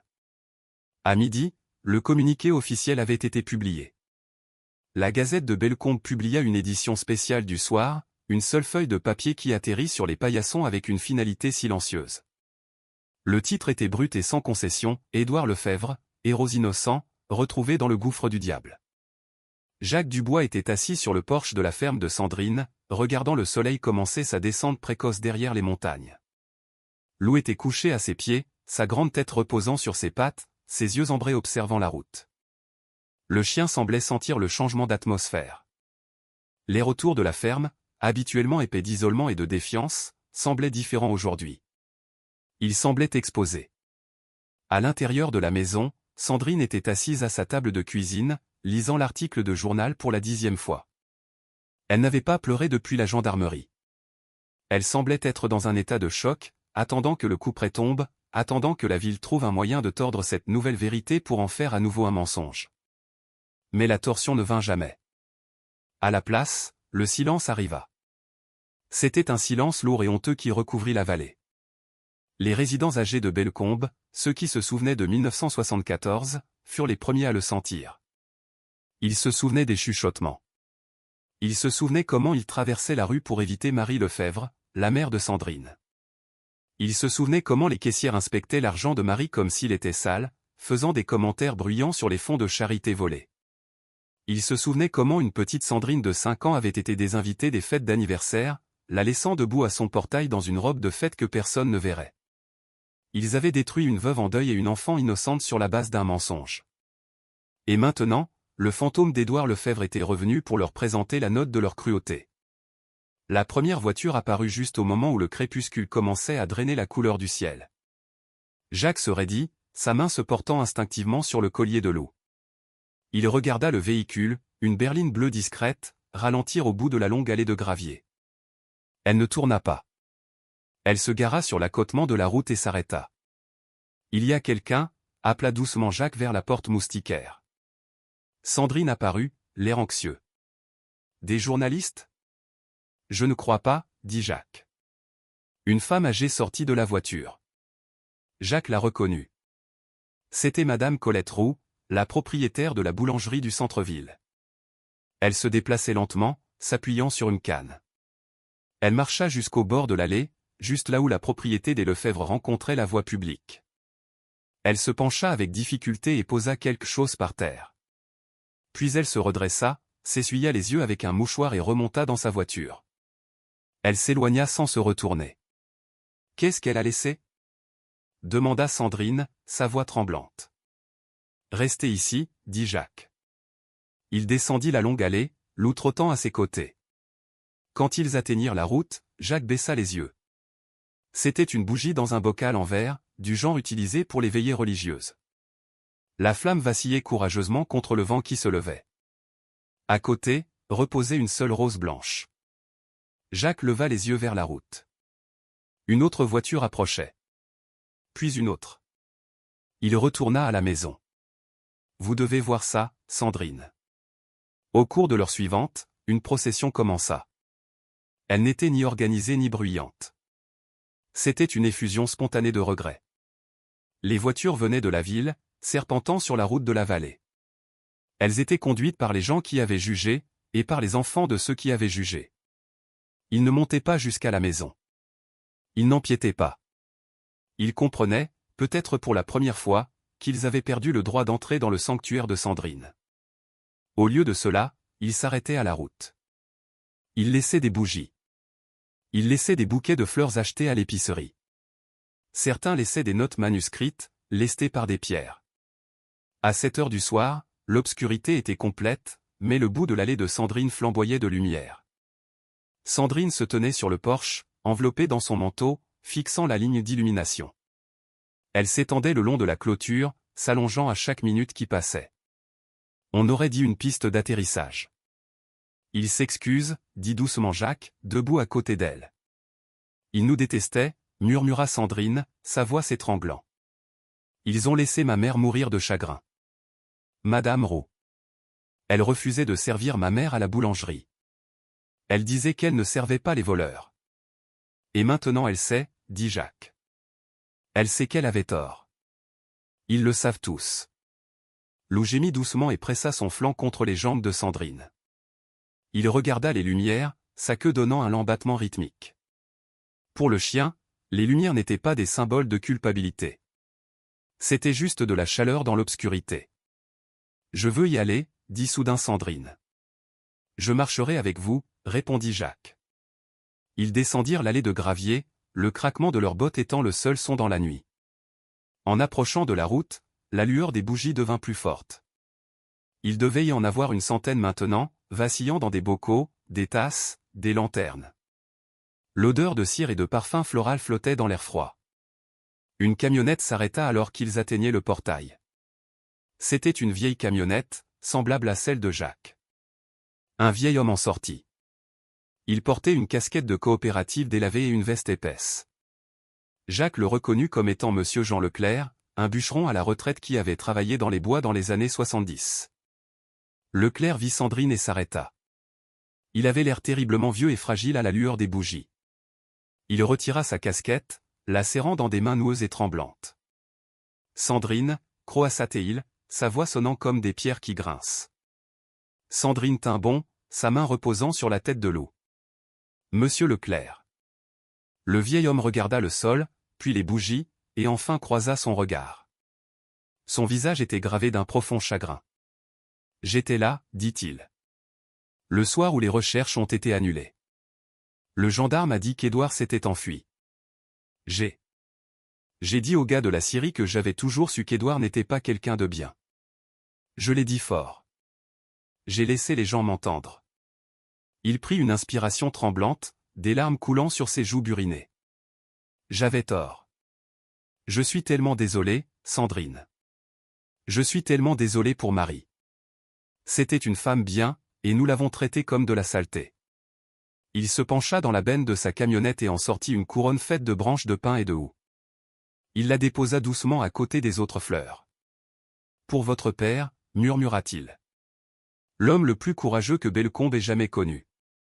Il fit un signe de tête à Jacques, remit sa casquette et s'éloigna. Sandrine se tenait là, tremblante dans le froid. Elle regarda la ligne de lumière qui s'étendait le long de la route. Ce n'était pas juste un tas de cadeaux. C'était un chemin. 50 ans plus tôt, une nuit comme celle-ci, Édouard Lefebvre avait conduit vers cet endroit. Il avait vu les lumières de sa maison du haut de la crête. Il avait essayé d'arriver ici. Mais l'obscurité l'avait avalé. Maintenant, la ville qu'il avait maudit lui éclairait le chemin. « Il peut le voir, » dit Sandrine, regardant vers la crête invisible du gouffre du diable. « Si son esprit est encore là-bas, il peut voir ça. »« Il le voit, » dit Jacques. « Il voit que vous n'êtes plus seul. » Lou s'assit au milieu des fleurs, reniflant un lys particulièrement parfumé. Il avait l'air à l'aise, en paix. Il leva les yeux vers Sandrine et laissa échapper un léger aboiement, comme s'il approuvait les décorations. Sandrine s'agenouilla dans la terre, juste là, sur le bord de la route. Elle ramassa une des notes. Elle était écrite de l'écriture tremblante d'un enfant. Je suis désolé que ton papa soit mort. C'était un héros. Elle en ramassa une autre. Pardonnez-nous. Et une autre. Bienvenue à la maison, Édouard. Les larmes vinrent enfin. Mais ce n'étaient pas les larmes chaudes et colériques de la veille. C'étaient des larmes de guérison. Le poison qui avait suppuré dans la blessure pendant un demi-siècle était enfin drainé. La ville n'était pas parfaite. Ces bougies ne ramèneraient pas ses parents. Mais l'isolement était terminé. La honte avait disparu. Maman aurait adoré les fleurs, sanglota doucement Sandrine. Elle aimait les roses blanches. Jacques s'agenouilla à côté d'elle. Il posa une main sur son dos. Il lui rend hommage aussi, Sandrine. Ils admettent qu'elle avait raison depuis le début. Ils restèrent là longtemps, regardant les voitures aller et venir. La ligne de lumière s'étendait de plus en plus loin, soulignant la courbe de la route qui menait à la ferme des Lefebvre. De haut dans les montagnes, cela ressemblerait à une piste d'atterrissage, un phare coupant le vide noir de la vallée. C'était une repentance tardive. C'était 50 ans trop tard pour sauver Marie Lefebvre du désespoir. C'était 50 ans trop tard pour donner à Sandrine une enfance heureuse. Mais alors que Jacques regardait la femme agenouillée à la lueur des bougies, entourée par le remords de ses voisins, il sut que cela comptait encore. Cela comptait parce que la vérité avait gagné. Cela comptait parce que le nom d'un homme bon avait été lavé. Jacques regarda l'eau. Le chien observait les flammes vacillantes avec une intensité calme. Les animaux n'ont pas besoin d'excuses. Ils ne gardent pas de rancune. Mais ils comprennent la paix. Et pour la première fois depuis des décennies, la paix était venue sur ce tronçon de route. Rentrons, Sandrine, dit doucement Jacques alors que le vent commençait à mordre plus fort. Les lumières brûleront toute la nuit. Vous n'avez pas à les regarder. Sandrine se leva, serrant les notes contre sa poitrine. Elle jeta un dernier regard sur la route illuminée. Il a terminé le trajet, murmura-t-elle. Il est enfin arrivé à l'allée. Oui, dit Jacques. Il l'a fait. Ils remontèrent vers la maison, la lueur des bougies projetant de longues ombres dansantes devant eux. La maison, autrefois sombre et menaçante, semblait maintenant ancrée à la communauté. Les lumières au bout de l'allée étaient comme une poignée de main, un pont reconstruisant le fossé que les préjugés avaient créé. En montant sur le porche, Jacques leva les yeux vers le ciel. Les nuages se dégageaient, révélant une tapisserie d'étoiles. Quelque part là-haut, ou peut-être dans les espaces silencieux de la terre, il espérait qu'Édouard Lefebvre regardait. Il espérait que l'homme qui était mort dans le noir pouvait voir que sa fille marchait enfin dans la lumière. Le ciel au-dessus de Bellecombe était d'un gris ardoise, lourd de la promesse de neige. Mais contrairement au blizzard violent et aveuglant de 1974 qui avait emporté Édouard Lefebvre, cette tempête était douce. Les flocons qui commencèrent à tomber étaient gros et doux, se posant comme un murmure sur les rangées de pierres tombales en granit du cimetière de la ville. Jacques Dubois se tenait au bord de la tombe ouverte, sa posture rigide. Pour la première fois depuis des décennies, il ne portait pas sa veste de travail en toile ou sa chemise en flanelle. Au lieu de cela, il portait son uniforme militaire de cérémonie. Le tissu sombre sentait légèrement le cèdre et la naphtaline, conservé au fond de son placard pour un jour qu'il espérait ne jamais voir arriver, ou peut-être pour un jour exactement comme celui-ci. Les boutons en laiton brillaient faiblement dans la lumière hivernale, et les rubans sur sa poitrine parlaient de campagnes menées et survécues dans des pays lointains. Lou était assis à son talon gauche, aussi immobile qu'une statue. Le berger allemand semblait comprendre la gravité de l'uniforme. Il ne reniflait pas le sol ni ne s'égarait. Il était assis, le torse bombé, ses yeux ambrés fixés sur le cercueil en acajou qui reposait sur le dispositif de descente. Son épais manteau d'hiver était déjà saupoudré de flocons blancs, lui donnant l'apparence d'un esprit de la forêt venu rendre hommage. La participation était écrasante. Il semblait que toute la population de Bellecombe s'était rendue au cimetière. Il se tenait en un large demi-cercle, une mer de manteaux noirs et de têtes inclinées. Il y avait les résidents âgés qui se souvenaient du scandale, leurs visages gravés des lignes du regret. Il y avait de plus jeunes familles qui ne connaissaient que la légende, assistant maintenant à la correction de l'histoire. L'adjudant-chef Bernard se tenait en tête de la tombe, son képi sur le cœur, flanqué de 4 gendarmes en grande tenue.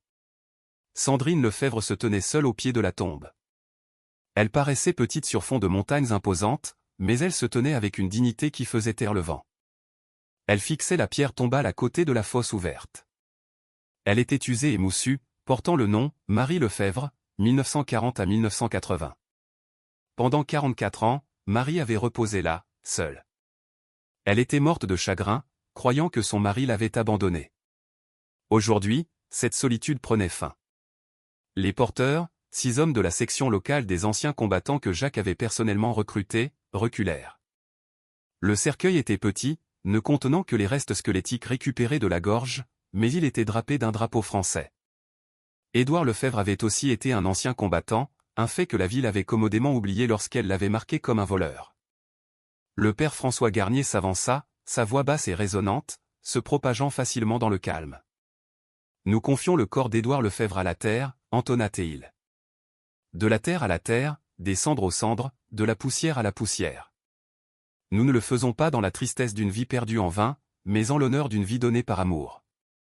Il retourne aujourd'hui aux côtés de son épouse bien-aimée, Marie. Ce qui a été séparé par la tragédie est uni par la vérité. Une douce vague d'émotion parcourut la foule. Des mouchoirs furent pressés sur les yeux. La honte de la communauté était palpable, un lourd brouillard qui se mêlait à la neige tombante. Le père Garnier fit un signe de tête à Sandrine.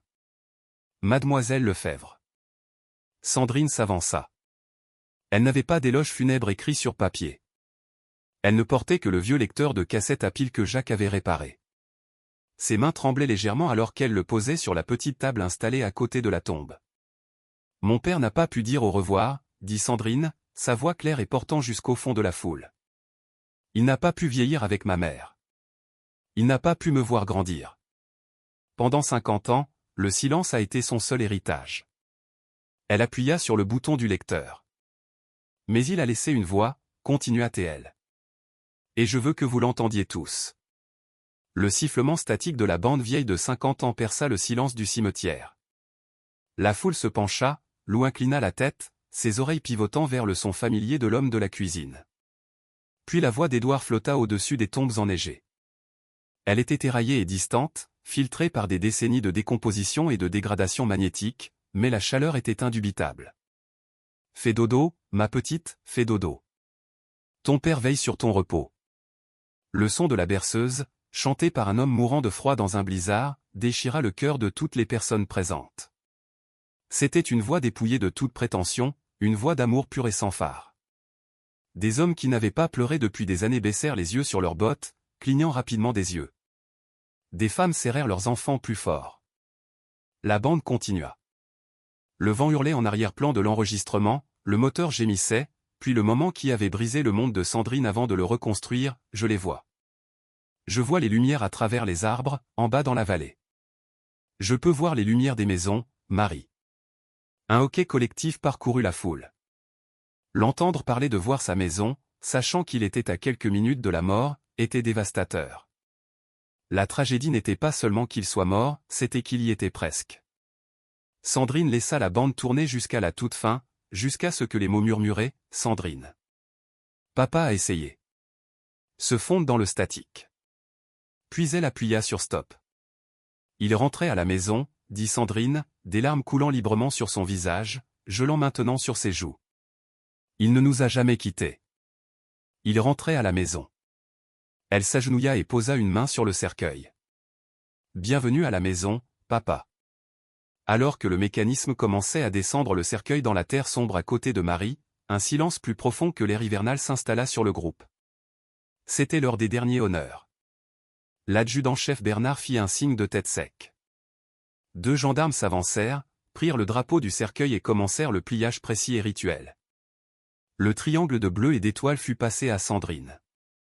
Elle le serra contre sa poitrine comme si c'était la chose la plus précieuse au monde. Puis ce fut au tour de Jacques. Il s'avança de la ligne des endeuillés. Sa jambe le faisait souffrir à cause du froid, la vieille blessure se réveillant, mais il l'ignora. Il se dirigea vers le bord de la tombe, le dos droit, le menton haut. Il n'était plus le reclus des bois. Il était le sergent Jacques Dubois. Il regarda dans la tombe. Il regarda la boîte qui contenait un homme qui avait mené une bataille contre les éléments et perdu, mais qui avait gagné la guerre pour son âme. Jacques claqua des talons. Le son fut étouffé par la neige, mais le mouvement était net. Il leva sa main droite dans un salut lent et parfait. Ses doigts touchèrent le bord de son béret, son bras formant un angle rigide. Il tint le salut. Il le tint pour Édouard Lefebvre. Il le tint pour le sacrifice d'un père. Il le tint pour le soldat tombé au champ d'honneur en protégeant sa famille. Et alors qu'il se tenait là, fixant la terre sombre, son esprit s'éloigna de Bellecombe. Il retourna dans un couloir stérile en Allemagne, vers une horloge qui tournait sur le mur, vers un lit vide où son fils aurait dû l'attendre. Ses lèvres bougèrent, à peine un murmure, la vapeur de son souffle emportant les mots instantanément. « Je suis désolé d'avoir été en retard pour toi, Léo. » Une larme traça un sillon dans les rides profondes de son visage buriné. « Je n'ai pas pu t'atteindre, mon fils. La tempête était trop forte.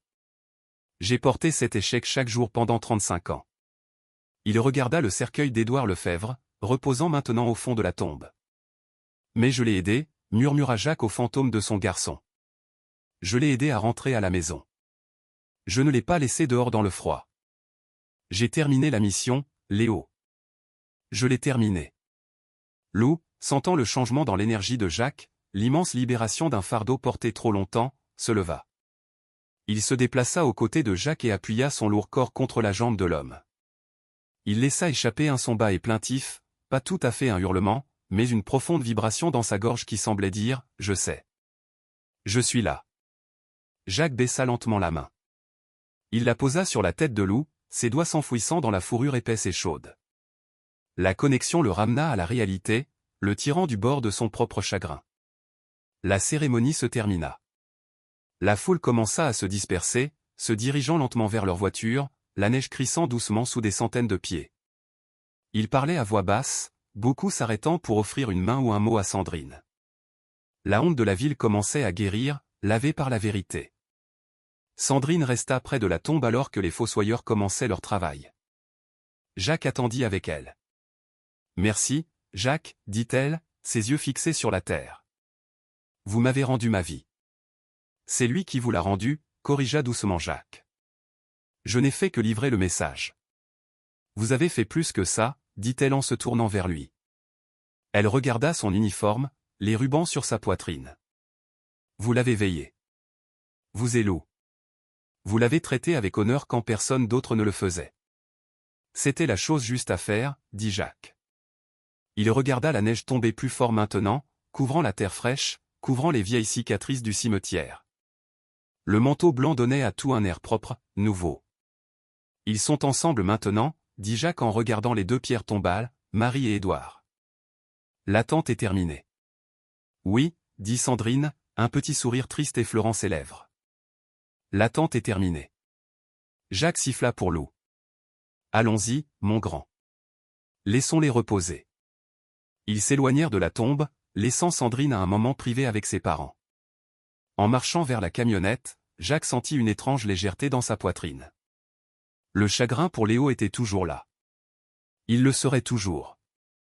Mais le bord tranchant et dentelé de la culpabilité s'était émoussé. Il avait un peu équilibré la balance. Il avait prouvé que même quand on est en retard, même quand le pire est arrivé, il n'est jamais trop tard pour réparer les choses. Il ouvrit la portière de la camionnette pour Lou. Le chien sauta dedans, secouant la neige de son pelage. Jacques monta après lui, jetant un dernier regard au cimetière. La neige tombait régulièrement maintenant, effaçant leurs empreintes, scellant le passé. « Bon travail, Lou, » dit Jacques en démarrant le moteur. « Bon travail. » Le solstice d'hiver était passé, et les jours commençaient à rallonger, étirant leurs doigts pâles un peu plus loin dans le crépuscule chaque soir. La neige épaisse qui avait recouvert Bellecombe pour les funérailles s'était transformée en une croûte dure et brillante qui scintillait comme de la poussière de diamant sous le soleil de midi. Jacques Dubois conduisit sa vieille camionnette sur l'allée de gravier familière de la ferme des Lefebvre. La dernière fois qu'il avait emprunté cette route, l'air était chargé de tension et de menaces de violence. Aujourd'hui, la ferme avait l'air différente. Ce n'était pas seulement les changements physiques, bien que Jacques ait remarqué que le porche avait été balayé et qu'une couronne fraîche de pin et de houx était accrochée à la porte d'entrée. C'était le sentiment du lieu. Le lourd linceul de stagnation, d'une maison qui retenait son souffle depuis 50 ans, s'était levé. Il gara la camionnette et sortit. Lou sauta à côté de lui, ses pattes crissant de manière satisfaisante sur le sol gelé. Le berger allemand leva sa truffe en l'air, reniflant la fumée de bois qui s'échappait de la cheminée. Sa queue donna un lent battement détendu. Il connaissait cet endroit maintenant. Il sentait l'amitié. Sandrine sortit sur le porche pour les accueillir. Elle ne portait pas le manteau défensif surdimensionné qu'elle avait lors de leur première rencontre. Elle portait un simple pull en laine et un jean, ses cheveux brossés et lâches autour de ses épaules. Elle avait l'air plus jeune, plus légère, comme si le poids physique de la rancune qu'elle avait portée l'avait vieilli prématurément. « Jacques, dit-elle, un sourire sincère touchant ses yeux. J'espérais que vous vous arrêteriez avant de partir. » Je ne pouvais pas partir sans dire au revoir correctement, dit Jacques en montant les marches. Il retira son chapeau, le tenant dans ses mains. Lou ne me le pardonnerait jamais. Sandrine rit, un son encore nouveau et fragile dans l'air vif. Elle s'agenouilla et enlaça le cou du chien. Lou se blottit dans l'étreinte, fermant les yeux et laissant échapper un long soupir de contentement. « Entrez, dit-elle en se relevant. Le café est frais. » La cuisine était chaude et sentait la cannelle et le café. Sur la table où le lecteur de cassette avait autrefois siégé comme un instrument de révélation, il y avait maintenant une pile de papier bien rangée. À côté, reposait la caisse en métal rouillé, maintenant vide et nettoyée, posée là comme une pièce de musée. Jacques s'assit, acceptant la tasse que Sandrine lui offrait. « Comment allez-vous ? » « Je vais mieux, » dit Sandrine en s'asseyant en face de lui. Elle passa la main sur les papiers. « J'ai été occupée. Il y a eu beaucoup de paperasse pour débloquer l'argent des scellés, prouver la propriété. Mais l'adjudant-chef Bernard a fait avancer les choses. » Elle prit une brochure qui reposait sur le dessus de la pile et la fit glisser sur la table vers Jacques. Elle sortait tout juste de l'imprimerie, l'encre sentant fort. Sur la couverture se trouvait une photographie en noir et blanc d'Édouard Lefebvre, une photo que Jacques n'avait jamais vue. Elle montrait un jeune Édouard tenant une guitare, riant avec une Sandrine en bas âge sur ses genoux. Sous la photo, en lettres grasses, on pouvait lire « La Fondation Édouard Lefebvre ». Jacques leva les yeux vers elle, haussant un sourcil. « Je ne pouvais pas le garder, Jacques, » expliqua Sandrine, sa voix ferme. « Cet argent. Il n'a jamais été destiné aux factures ou à l'épicerie. C'était l'argent du sang, en quelque sorte. Il est mort en essayant de l'amener à l'hôpital. Pour réparer mon cœur. » Elle prit une gorgée de son café, regardant par la fenêtre vers la crête lointaine du gouffre du diable. « Alors j'ai décidé de le laisser finir le travail. J'ai utilisé l'argent pour créer une fondation. Nous allons nous associer à l'hôpital universitaire de Strasbourg. Les fonds serviront à payer les chirurgies cardiaques d'urgence pour les enfants dont les familles ne peuvent pas se permettre les frais initiaux. Aucun parent ne devrait avoir à conduire dans un blizzard parce qu'il a peur que son enfant soit refusé. » Jacques regarda de nouveau la brochure. Il sentit une boule se former dans sa gorge. C'était la parfaite transmutation de la tragédie en espoir. L'argent qui était resté dans une voiture rouillée pendant un demi-siècle, alimentant les rumeurs et la haine, serait maintenant la raison pour laquelle un enfant vivrait pour voir un autre Noël. Il serait fier, dit Jacques, sa voix épaisse. Il serait incroyablement fier, Sandrine. Je le pense, dit-elle doucement. Ça semble juste. C'est comme s'il faisait enfin ce qu'il avait l'intention de faire. Elle tendit la main sur la table et posa sa main sur celle de Jacques. Sa poigne était chaude et ferme. Jacques, je veux que vous en fassiez partie. J'ai besoin de quelqu'un au conseil d'administration qui comprend ce que cela signifie. Eh bien, la ferme est trop grande pour moi seul. Il y a un petit chalet sur la propriété arrière. Il a besoin de travaux, mais il est solide. Vous et Lou pourriez y rester. Vous n'avez pas à être seul là-bas dans les bois. C'était une offre généreuse. C'était une offre de famille, de communauté, d'un endroit où poser ses bottes et accrocher son chapeau de façon permanente. Quelques semaines plus tôt, Jacques aurait pu l'envisager. Il vieillissait, et les hivers devenaient plus difficiles. Mais en regardant Sandrine, il vit une femme qui avait trouvé son équilibre.